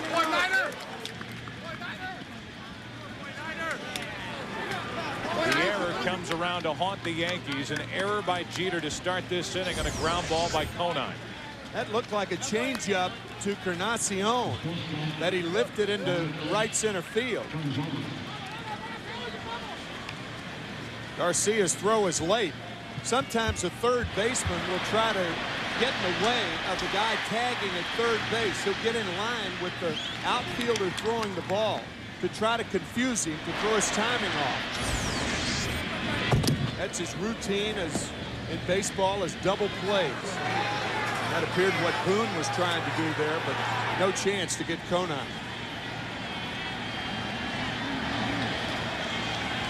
Now it's Alex Gonzalez who singled and scored the run back in the 5th inning. A 2-out rally.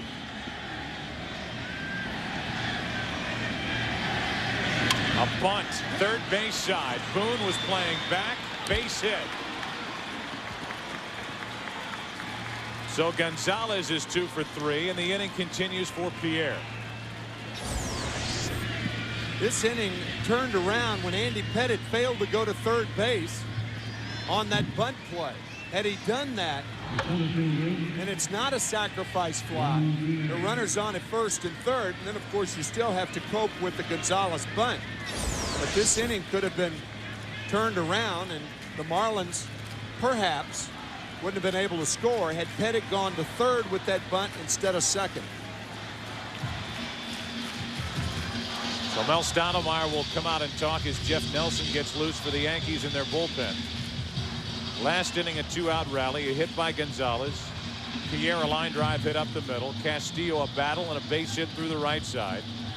And after an intentional pass, Cabrera struck out with the bases loaded. Here in the 6th, an error, a walk, a force out at second instead of third, a sac fly, and now a bunt base hit. And here's Juan Pierre.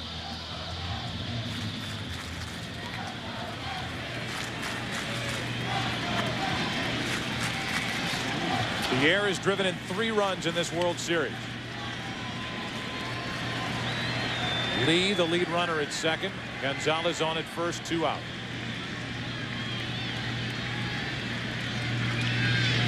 Strike one. That was perfectly done by Gonzalez, catching Aaron Boone back. See how he points that bat right down the first baseline. No chance for Boone. Pierre drove home 41 runs during the regular season. Has 7 in the postseason. That's off the plate and foul for strike 2.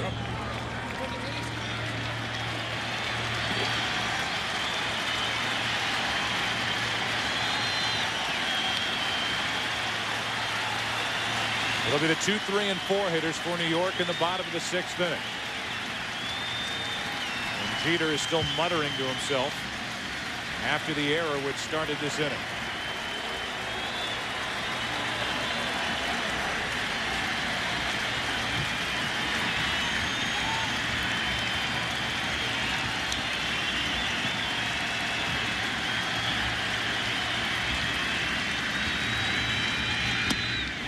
A strikeout of Juan Pierre. Those are rare. Andy Pettitte gets his 7th of the night. But the Marlins tack one on. An unearned run in the inning. Conine scoring after reaching on the error by Jeter. It's 2-0 Florida.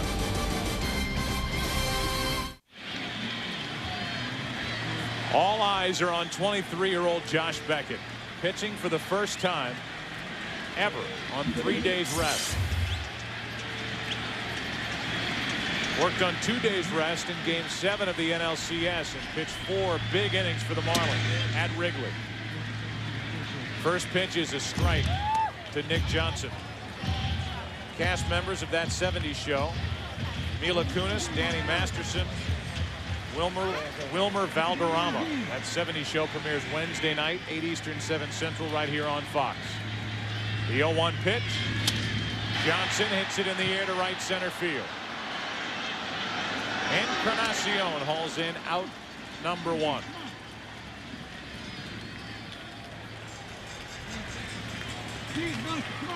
The number is only 65 pitches for Beckett. As he works in the 6th inning, he's allowed just 3 hits. Arguably the biggest pitch he made was when Bernie Williams was last up. Runners on at first and second. Scoreless game at the time. And with 1 out, Bernie Williams grounded into a 4-6-3 double play.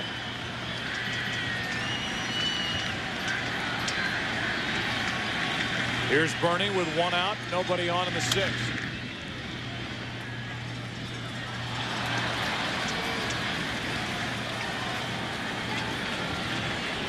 Matsui on deck.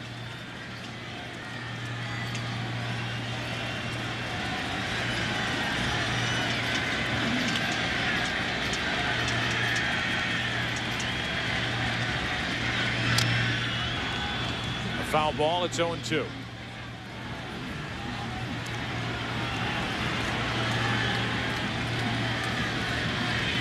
The last 26 and a half innings, the Yankees have been ahead an inning and a half.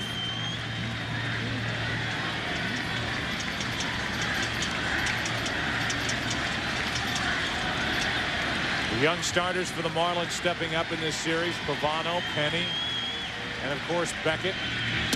In for strike 3, strikeout number 6 for Beckett.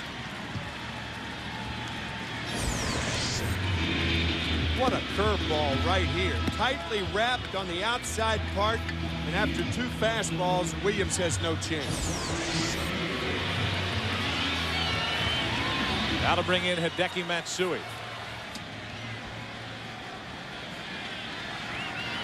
The score is only 2-0 Florida, but it doesn't feel that close because of the pitching of Beckett. Fastball for a strike.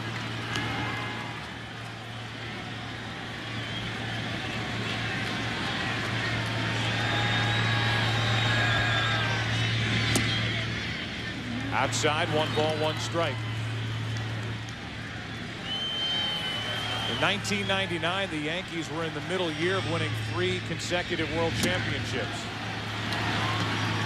In 1999, Josh Beckett, the man on the mound, was graduating high school.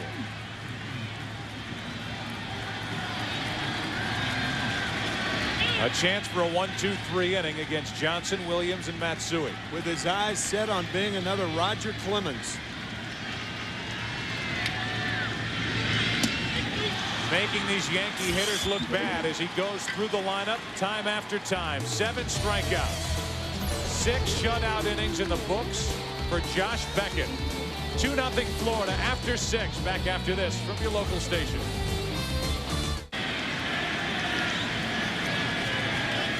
Andy Pettitte back to work, 7th inning. First pitch. Castillo, who drove home the first run of the night, takes high for ball 1. Castillo fell behind with 2 on and 2 out in the 5th inning.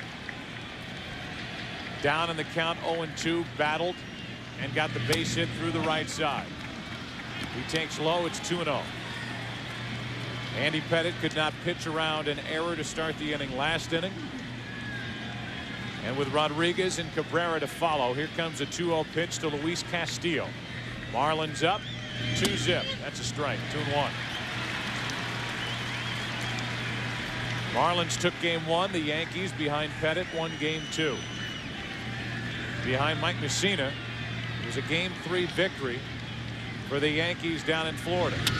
That's caught on the line by Boone. 1 out. The Marlins have won the last 2 games of this series and lead tonight in game 6 2-0.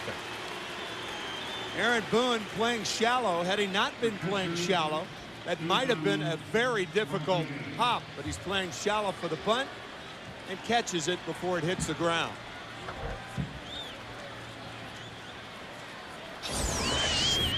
So the leadoff man retired, and Ivan Rodriguez steps in.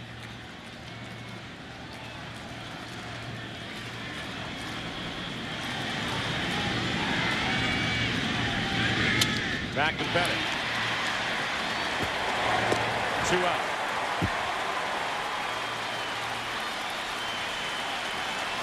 Miguel Cabrera will come to the plate. The Carolina Mudcats, the Marlins Class AA affiliate. Miguel Cabrera played there for 69 games this season. Hit .365 before being called up to the majors on June 20th. And in his first game with the Marlins in the big league club, won a game in the 11th inning with a home run. Just a glimpse of what was to come for a guy who's driven in 12 runs this postseason. Takes it back to a breaking ball for a strike. That was a walk-off home run on June 20th. Only the 3rd major leaguer to do it in his debut. Pretty nice debut. He's hit 4 home runs this postseason. One big home run against Roger Clemens in this World Series.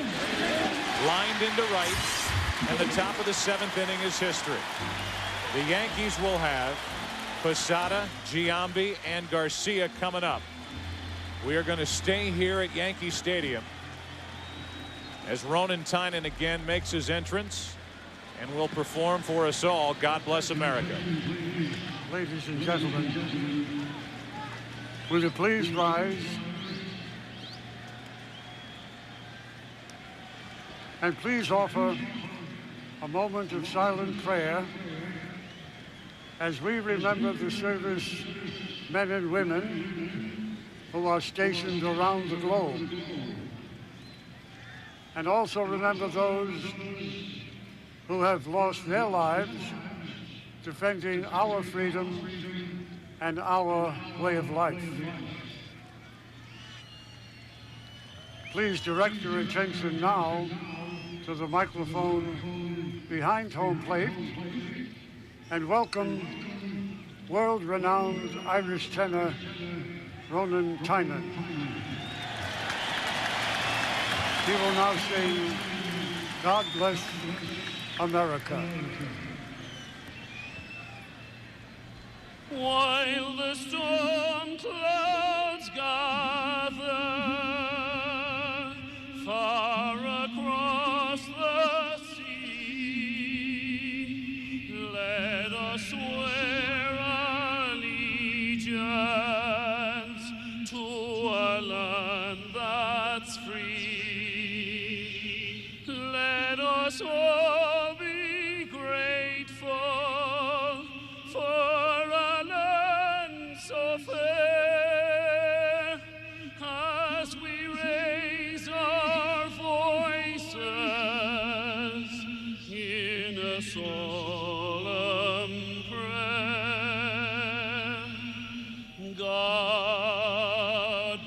bless America, land that I love. Stand beside her and guide her through the night with a light from above, from the mountains to the prairies, to the oceans white with foam. God bless America, my home sweet. Oh, God bless America, my home sweet home.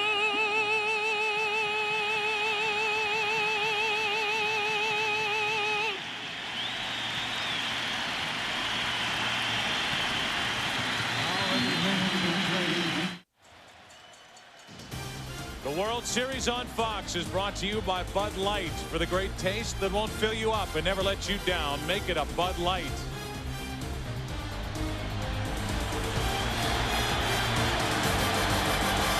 We at Fox Sports have partnered with Saturn to bring you aerial views of tonight's game. Saturn and its retailers hope you're enjoying our coverage. The 2003 World Series as this crowd begging, pleading with the Yankees to get something done against Beckett. Facing elimination here tonight as Mariano Rivera gets loose here in the bottom of the seventh. 2-0 Florida. Up 3-2 in this World Series. Posada, 1 ball, 1 strike from Beckett. Beckett has only thrown 74 pitches tonight. Working on 3 days rest. The inability of the Yankees to make Beckett go deep into counts. Posada lashes one fair into left field. He will round first, head for second, and make it with a leadoff double.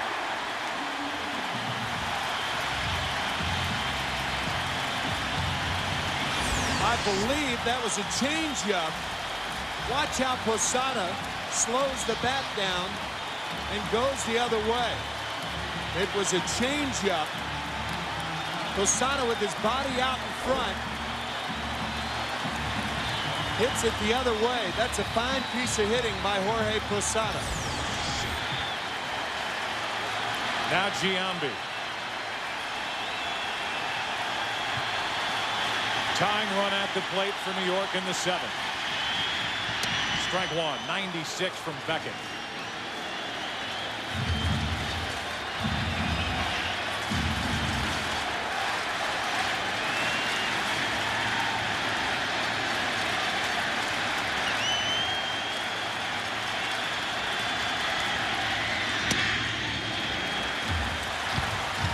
One ball, 1 strike.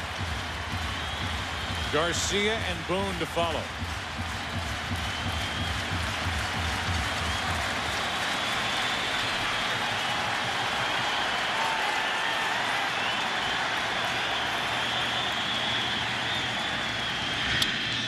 Pretty good rip by Giambi. It's 1-2.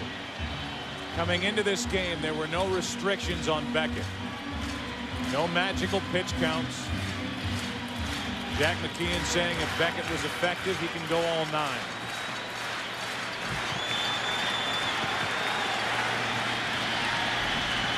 Only 78 pitches as we play here in the 7th.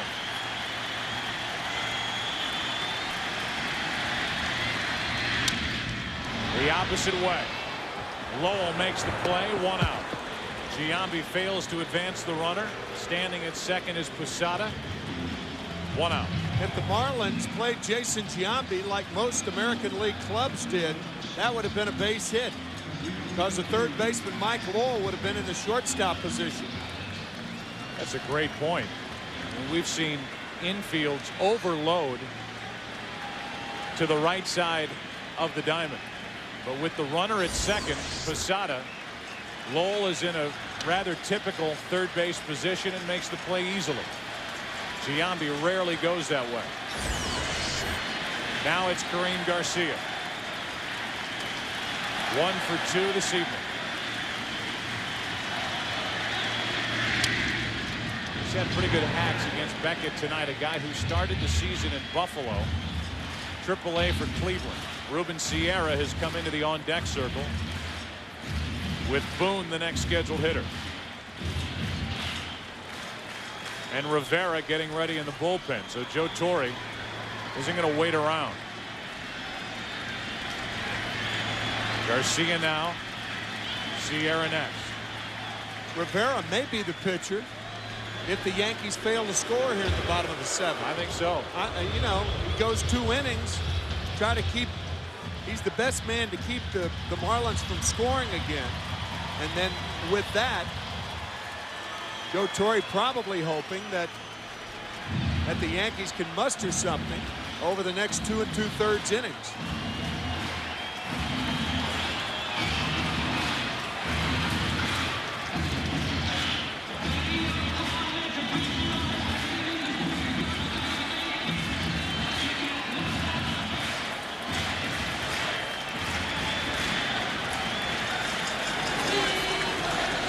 Josh Beckett's parents watching their 23-year-old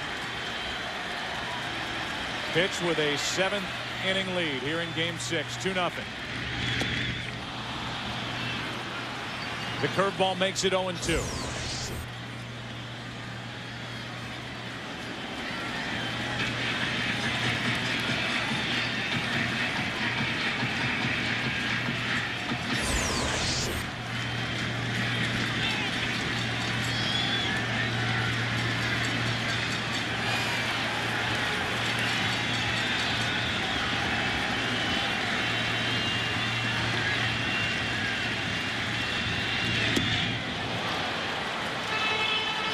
One ball, 2 strikes.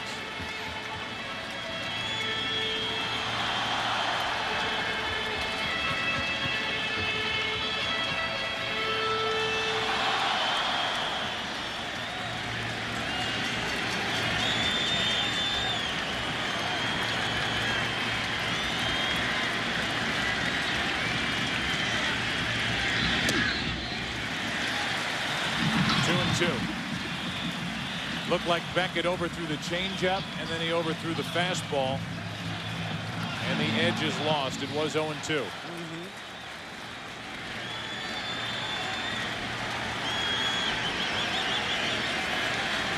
Garcia, no home runs this postseason, 11 with the Yankees during 2003.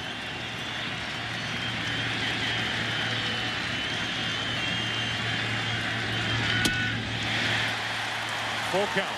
3 in a row. This is the first time that Beckett has gone away from what got him here. Opening up too quickly, trying to throw the ball through a brick wall instead of taking a step back.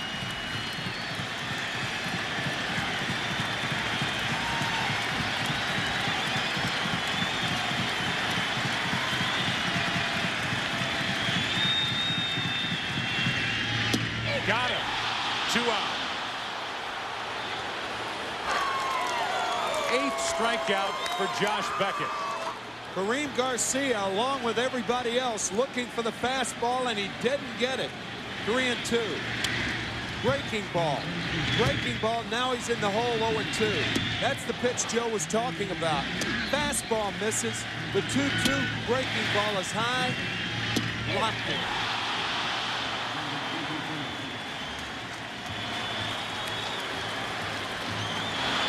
Garcia and the Yankees believing even though it was a breaking ball, it was still too high. And now batting for Aaron Boone is Ruben Sierra. There's a lot to be said, Joe, for the points you brought up earlier. The way the ball is received, how softly it's received. And Rodriguez, as good as there is. Ruben Sierra now the tying run at the plate, takes a blazer, 96 miles per hour, strike one.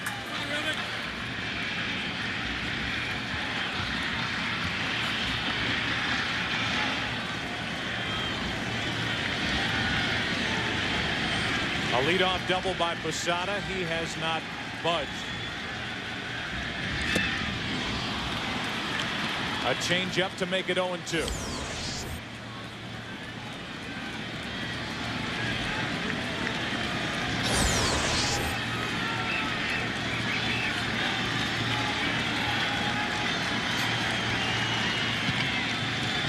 Sierra with that 2-out 2-run triple in the 9th inning in Game 4. Tied it. He's out in front here. Another changeup, and it's still 0-2.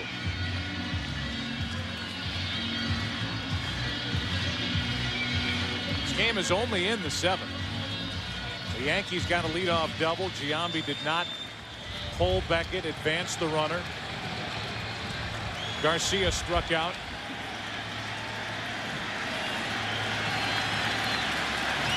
And it's 0-2 on Ruben Sierra.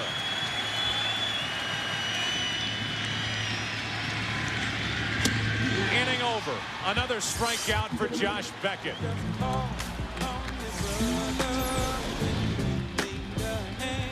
The 23-year-old on 3 days rest, rolling in Game 6. Marlins lead in the series, lead in the game, 2-0.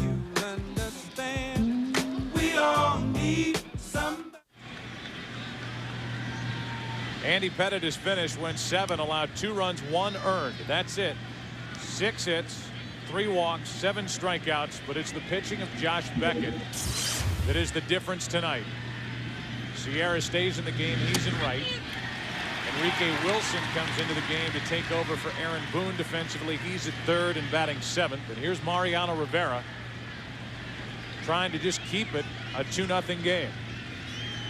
But this time it's his team that's on the short end. Conine hits it foul outside 3rd. It's 0-2. Joe Torre telling us before the game tonight that he hopes Mariano Rivera's tongue is hanging out after tomorrow night's game. Kidding, of course, because if he gets that out of Rivera, he knows that the Yankees would have a chance to win tomorrow night. But right now, tough hill to climb. That's understating it. No balls, 2 strikes. Conine hits it back to Rivera. 1 out.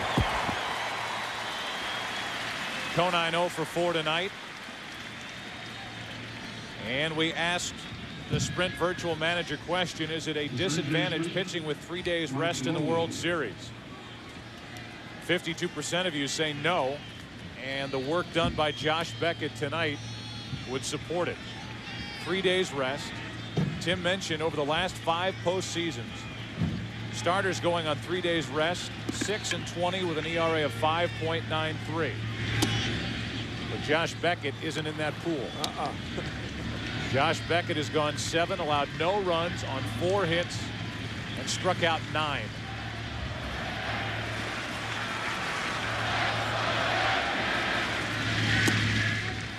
(2-0). Steve Lyons.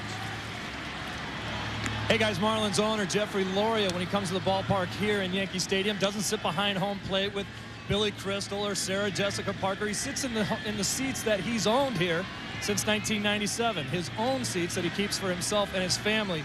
Incidentally, he said he took a lot of heat about those striped shirts that he was wearing in Florida, so he said he's going to go a little more conventional now and see if they can nail this thing down in Game 6 here in New York. Steve, thanks. 2 balls and a strike on the hitter Lowell. So when the Yankees sent out the bills for postseason tickets, Loria sent in his money, and little did he know his Marlins would be here playing the Yankees, and tonight he'd be sitting there with a chance to see his Marlins win the World Series. 3 balls and a strike now from Rivera to Mike Lowell.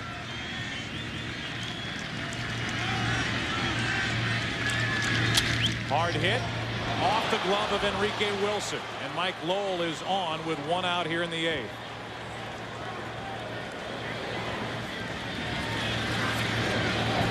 Third time of the night that Mike Lowell has been on. A tough play for Wilson. He does keep it on the infield off the heel of the glove.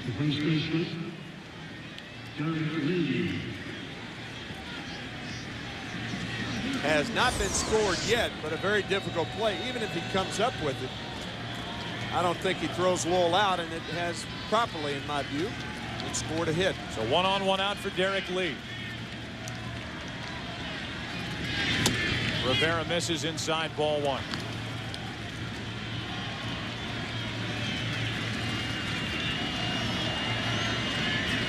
Lee 0 for 3 tonight. It was Derek Lee's bunt back to Andy Pettit in the 6th inning with 2 on and nobody out. That will cause a lot of conversation after tonight's game. It was bunted hard back to Pettit. Instead of flipping it over to third base to get the lead runner, he went to second base.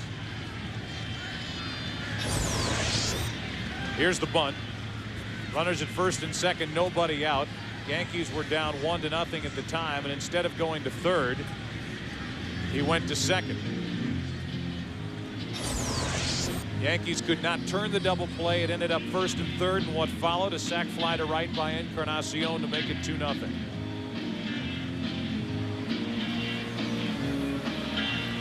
So the visit by Stottlemyre is finished.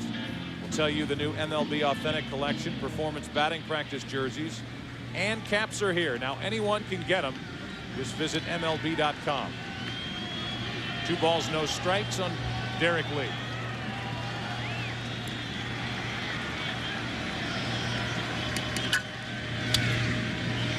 One. Little capper on that bunt play the last time Derek Lee was up.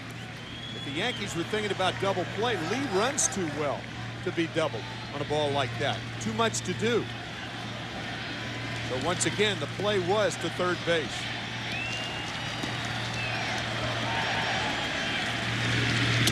On the inside corner, 2-2.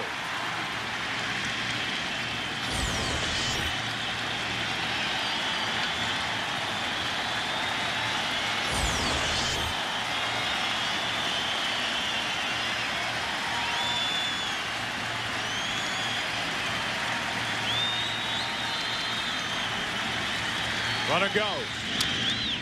That's foul. Since 1982, 8 times a team has come home down 3-2. And 7 of those 8 times the home team has come back to win games 6 and 7.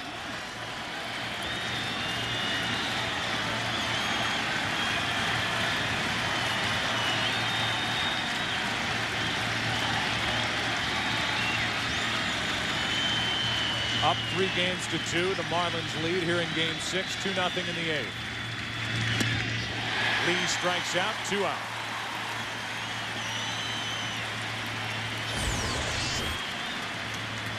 Going after a ball, but it's very difficult to determine whether it's a strike or a ball against Rivera.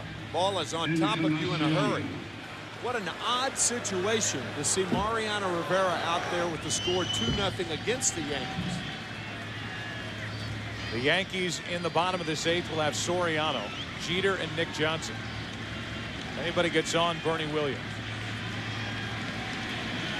The bullpen for the Marlins is quiet, as you would expect, the way Josh Beckett is pitching.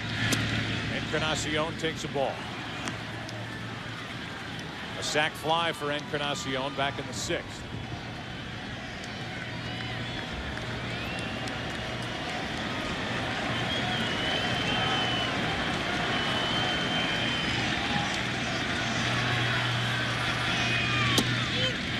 One ball, one strike.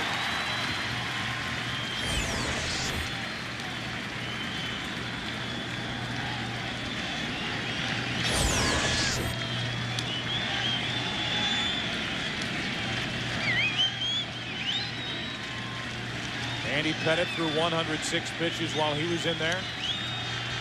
Allowed only 1 earned run in 7 innings. That's to the shortstop, Jeter. That flip to Soriano, and game 6 goes to the bottom of the 8th. The Marlins trying to win it all here tonight.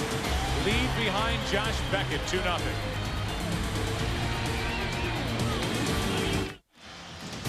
The World Series on Fox is brought to you by City Cars. by the new Chevy Malibu. Your private Malibu showing starts at ChevyMalibu.com. By Sprint, proudly offering picture mail and PCS Vision picture phones. And by Subway, good so you don't always have to be. Subway, eat fresh. Coming into this game, the Yankees were hitting .275 as a team in this World Series. However, with runners on, only .195. Tonight with runners on, 0 for 10. Soriano first up, base hit. And a good start to the 8th inning for New York.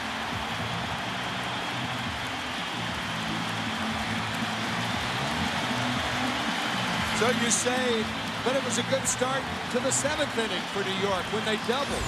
But now they've got the different part of the lineup with Jeter, Johnson, and Bernie Williams. The 8th inning was the inning that the Yankees tied the Boston Red Sox 9 days ago. They scored 3 in the 8th. They won it in the 11th. Jeter 0 for 3.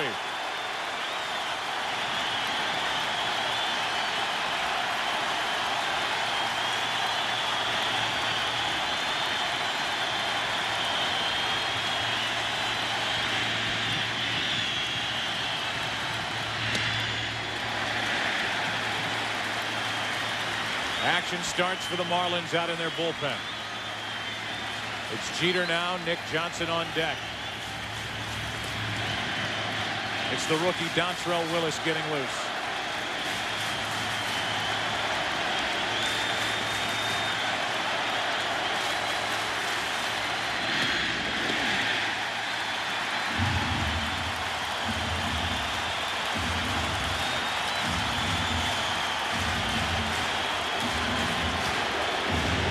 We've talked about Jeffrey Loria as Wayne Rosenthal, the pitching coach, comes out to talk. Jeffrey Loria wanted to make a change in May. At one point, this Marlins team was 10 games under the 500 mark. It was the traveling secretary, Bill Beck, who at one point was an assistant general manager for Jack McKeon in San Diego, who said, you want a guy who's turned around a few franchises? There's a guy in North Carolina playing with his grandkids. Jack McKeon, look at his track record. Look at what he did in Kansas City. Look at what he did in San Diego. Look at what he did in Cincinnati. From May 23rd on, this Marlins team put together the best record in baseball. They're 6 defensive outs away from winning the World Series. But the Yankees have the right bats coming up. Jeter hammering after a 2-0 pitch.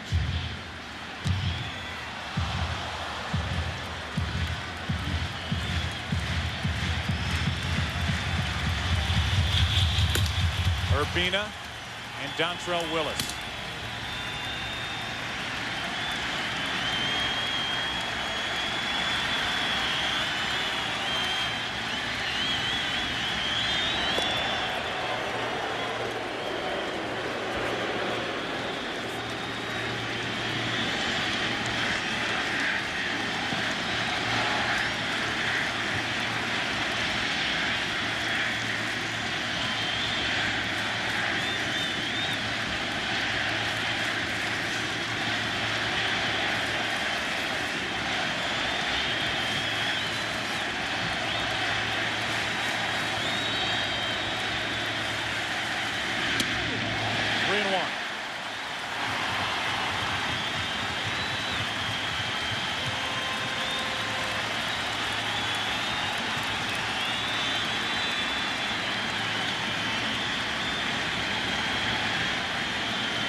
Full count. 94-mile-an-hour fastball from Beckett as he approaches the 100 pitch mark.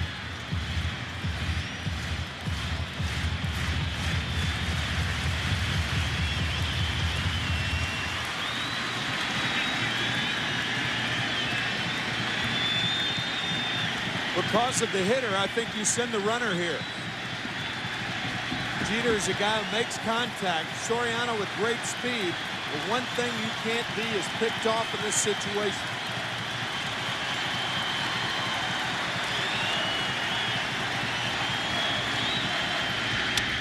Jeter hits it in the air to center for Juan Pierre.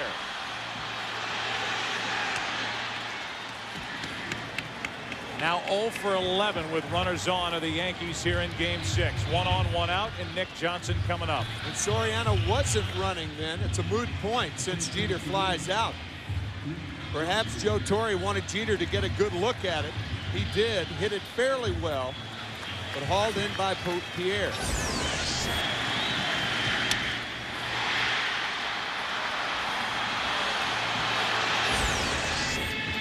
Nick Johnson has hit only 1 home run the entire postseason and 14 during the regular season. He has 5 hits and 16 at-bats in this World Series. Tonight 0 for 2 with a walk.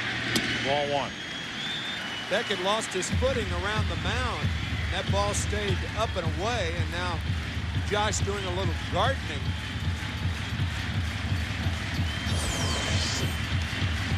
Watch him slip. It appeared his left foot. Yep, his left foot almost came out from under him. And he completed the pitch, so a balk wasn't called. Fastball for a strike. 1 ball, 1 strike.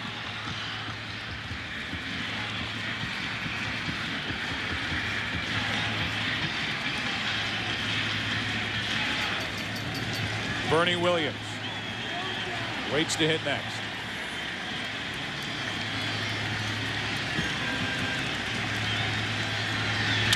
Ground ball, Castillo, it comes up for him. 4-6-3 double play. And Beckett and the Marlins are through 8.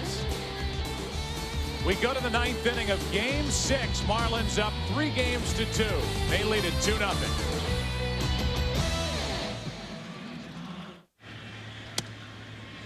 Mariano Rivera deals inside a 93-mile-an-hour fastball. And in a very quiet Yankee Stadium, we are underway in the 9th inning of Game 6. Ball 1 from Rivera. Gonzalez got on with a 2-out hit back in the 5th inning and scored on a 2-out RBI by Luis Castillo. And Wayne Rosenthal with intense instruction and I'm sure encouragement for Josh Beckett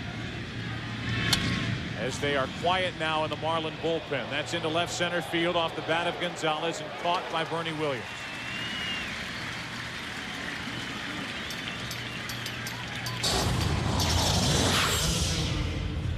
You look at a graphic of the most world championships, professional sports all time. The Yankees with 26. The Florida Marlins are in their 11th season. They won it in '97. They gutted the team the next year, and they are back as the wild card entry in the National League. With 1 out, Pierre takes the ball. Florida trying to become the 3rd wild card team to win it all in the last 7 years.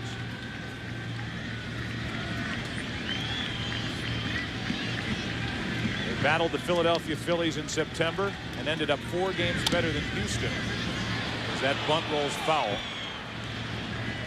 And they won the wild card. They have never finished first, yet they are 3 defensive outs away from their 2nd world championship.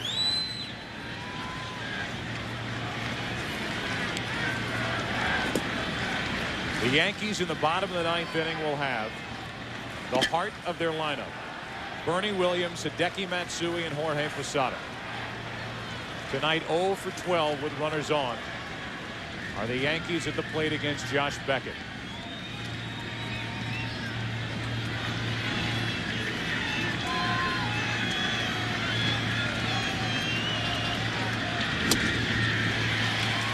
One and 2.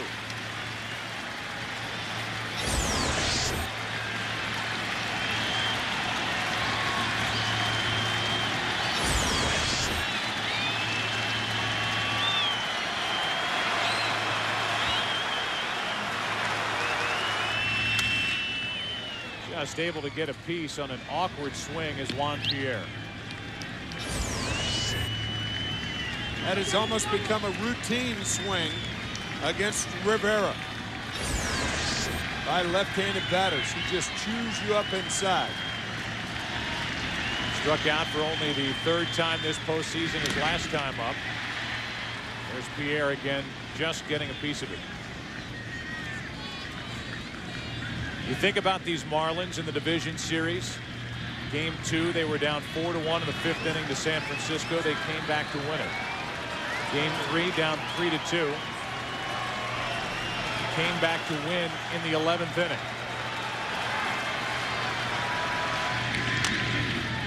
That is a bunt foul, and that's a strikeout. 2 out.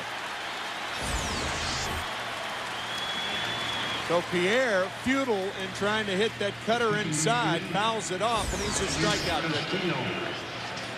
NLCS, the Marlins were down 4-0 after 1 inning in Game 1 at Chicago. Came back to win that game 9-8 in 11 innings on the home run by Lowell off the bench. Down 3-0 in the 8th inning, Game 6. They came back with 8 in the 8th.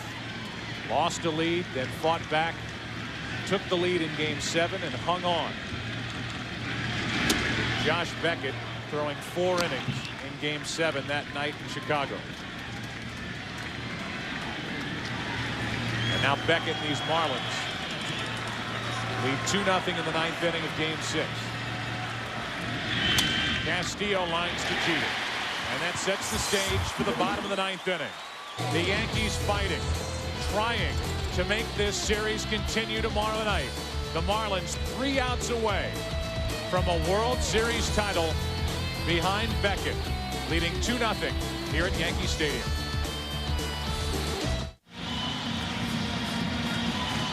Josh Beckett back to work. And what work he has given this Marlins team. The franchise, their fans here tonight in Game 6. Pitching on 3 days rest. Out there with a chance to finish what he started tonight with Williams, Matsui, and Posada. The 3, 4, and 5 hitters coming up. They talk about the ghosts of Yankee Stadium. All the magic under Joe Torre. And many years before Joe Torre. Do they have anything left?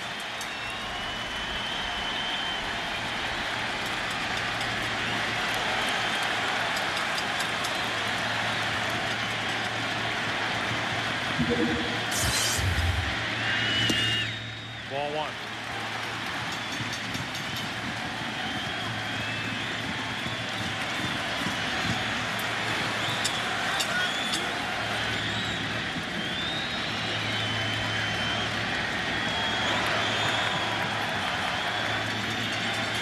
.100 pitches on the night for Beckett.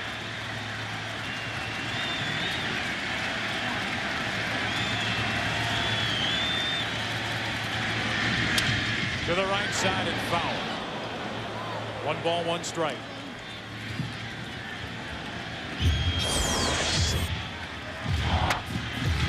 The last 1+ innings, the Yankees have hit the ball better against Beckett than they did at any other time. Even the fly ball by Jeter, the double play ball by Johnson, and the single by Soriano. Well struck.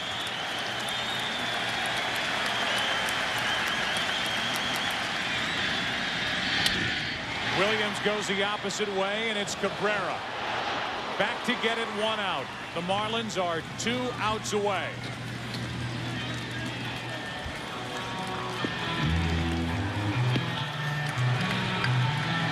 Matsui walks in. There have been 18 complete game shutouts in clinch games in World Series history. The last one you were there, 1991, and Jack Morris.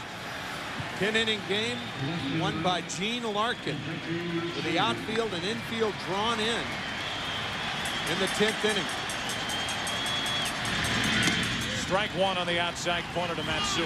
And the Metrodome in Minneapolis went bananas.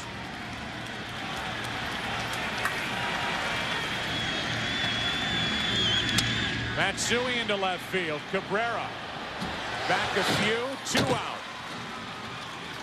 Now the Marlins are 1 out away. Josh Beckett 1 out away from what is right now a 5-hit shutout.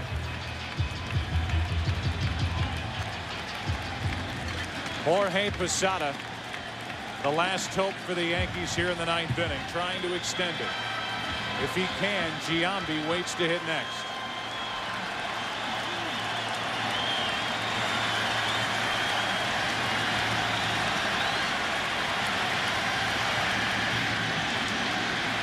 An incredible ride for this Florida Marlin franchise since they came in '93.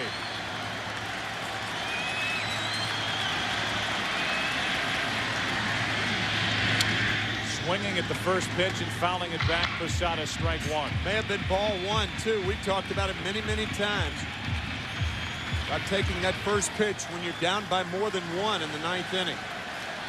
Non-existent in this day and age.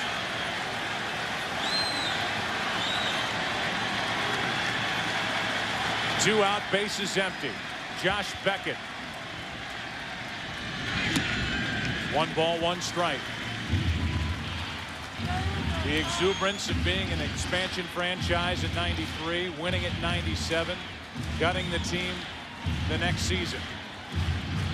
They've had only 2 winning seasons, '97 and 2003. Trying to win it all again. Posada, slow roller right side. Beckett picks it up, tags Posada, and the Florida Marlins are world champions. The Marlins have stunned the Yankees, shocked New York, and this improbable team, improbable ride, they end up on top, winning in 6 games over the Yankees.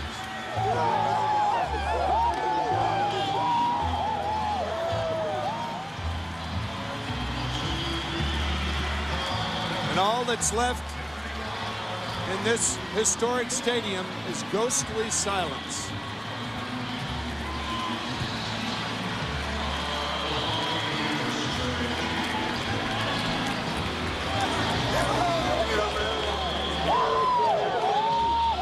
Marlins celebrate in the middle of the field, and in the middle of that celebration is Josh Beckett. And what an incredible performance here tonight. They talk about 3 days rest. Jack McKeon said, we are going for it in game 6. We're not going to wait around. They hand the ball to Beckett, and the 23-year-old took care of the rest. He's one of the big reasons they were in the World Series, and one of the big reasons they won the World Series. A 5-hit shutout.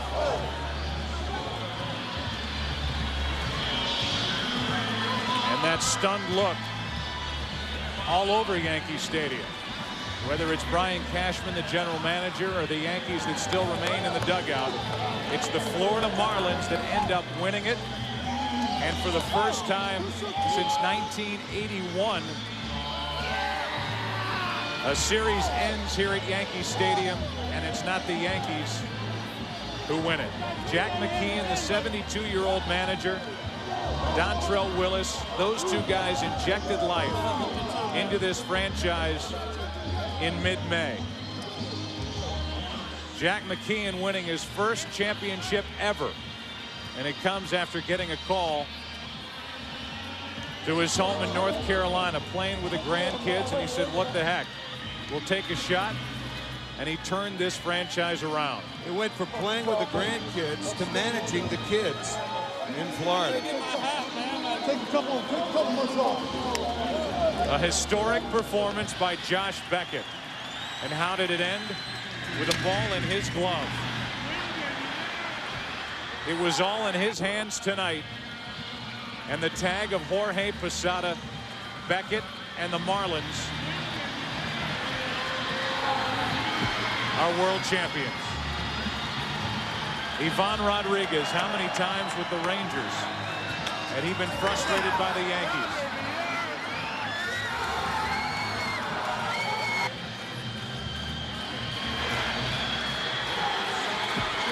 Juan Pierre sprinting in to join the celebration. Let's go down to Steve Lyons. Steve. All right, guys, with Pudge Rodriguez down here. Pudge, you signed a one-year deal with this contract. Is there any way you could have known what would happen when you signed that deal? Well, you know, I just came here to do my best, and we work hard in spring training, you know, day in and day out, you know, since the morning, and pay off tonight. You know, this is a great series. You know, the Yankees a great team, and you know, but we play better. Talk about what Josh Beckett did tonight, the kind of adjustments you guys had to make coming back on 3 days rest. It looked like he threw a few less changeups until later on in the ballgame. Well, you know, Josh throwing a great game. I told him in the car, you're going to pitch a hell of a game tonight, and he did it. You know, he got a great fastball today, good changeup, good breaking ball, and man, you know, he did a great job. I know you need to take a little bit of time and enjoy this, but what uniform are you going to be wearing next year? I don't know. I'm going to enjoy this moment, you know. I wait 12 years to get into this position right here, and I did it finally. Thank Jesus. All right, congratulations. You're a world champion. Tim, Joe. Steve, thanks. And I know you have the utmost respect for the job that Ivan Rodriguez did behind the plate, leading this young pitching staff, guiding them through the playoffs. At the age of 31, he has taken that next step, and he is the leader that these Marlins were looking for on the field, providing so much for Jack McKeon's club. A man who, with the Texas Rangers, had lost 9 out of 10 to Joe Torre's Yankees. And speaking of Joe Torre's Yankees, what was made public between Joe Torre, George Steinbrenner, all year long. Don Zimmer telling us before the game he will not return next year as Joe Torre's lieutenant, saying that the reason, George Steinbrenner. Don Zimmer has been the right-hand man for Joe Torre since Joe Torre got here in 1996. Frustrated with the way that he has been treated around here. And he has said, I know he told you before the game, he's not retiring. Right. He wanted to make that clear, but he will not be back on the bench with Joe Torre. Saying that he wanted to be treated like a human being over the last 10 months, and he has not been, and that's why he will not be returning in a Yankee uniform. Steve Lyons is standing by with more. Steve? All right, with Jeff Conine. And Jeff, you're the only member that was here in '97. You're back for this one. How much sweeter is this one? I don't know. They're all sweet, but to come into a house like this and watch a performance like Josh Beckett gave tonight is just, it's unbelievable, it really is. You've called this clubhouse a bunch of young, crazy, off-the-wall guys, but is this the most fun you've ever had? Ever. Most fun ever. I mean, even today, just on the bus right in here, we're joking and cutting it up in the clubhouse, and these guys just don't know pressure, and they showed it tonight. Everybody talks so much about what Jack McKeon was able to do when he took over this club, but for the stretch run was the same time that you came back to this club. Tell us a little bit about the influence you had on this team down the stretch. Well, I struggled at first couple of weeks I was here. I struggled pretty badly, but you know, we started playing the Phillies when it really started counting for the wild card, and I was so happy that I could make contributions to the team to help us get there. And then just, you know, it's just a total team effort. This team, everybody chipped in. All right, congratulations. You're probably feeling like a kid yourself now. All right, guys, back to you. An emotional time for these Yankees. Tears in the dugout on the New York side, and tears of joy for the Florida Marlins. As for the second time, as they play in their 11th season, the Florida Marlins and their fans can celebrate a World Series title. The Taco Bell postgame show is coming up on the other side of this break. South Florida celebrating. In 6 games, the Marlins defeat the Yankees 4-2. Back with more after this.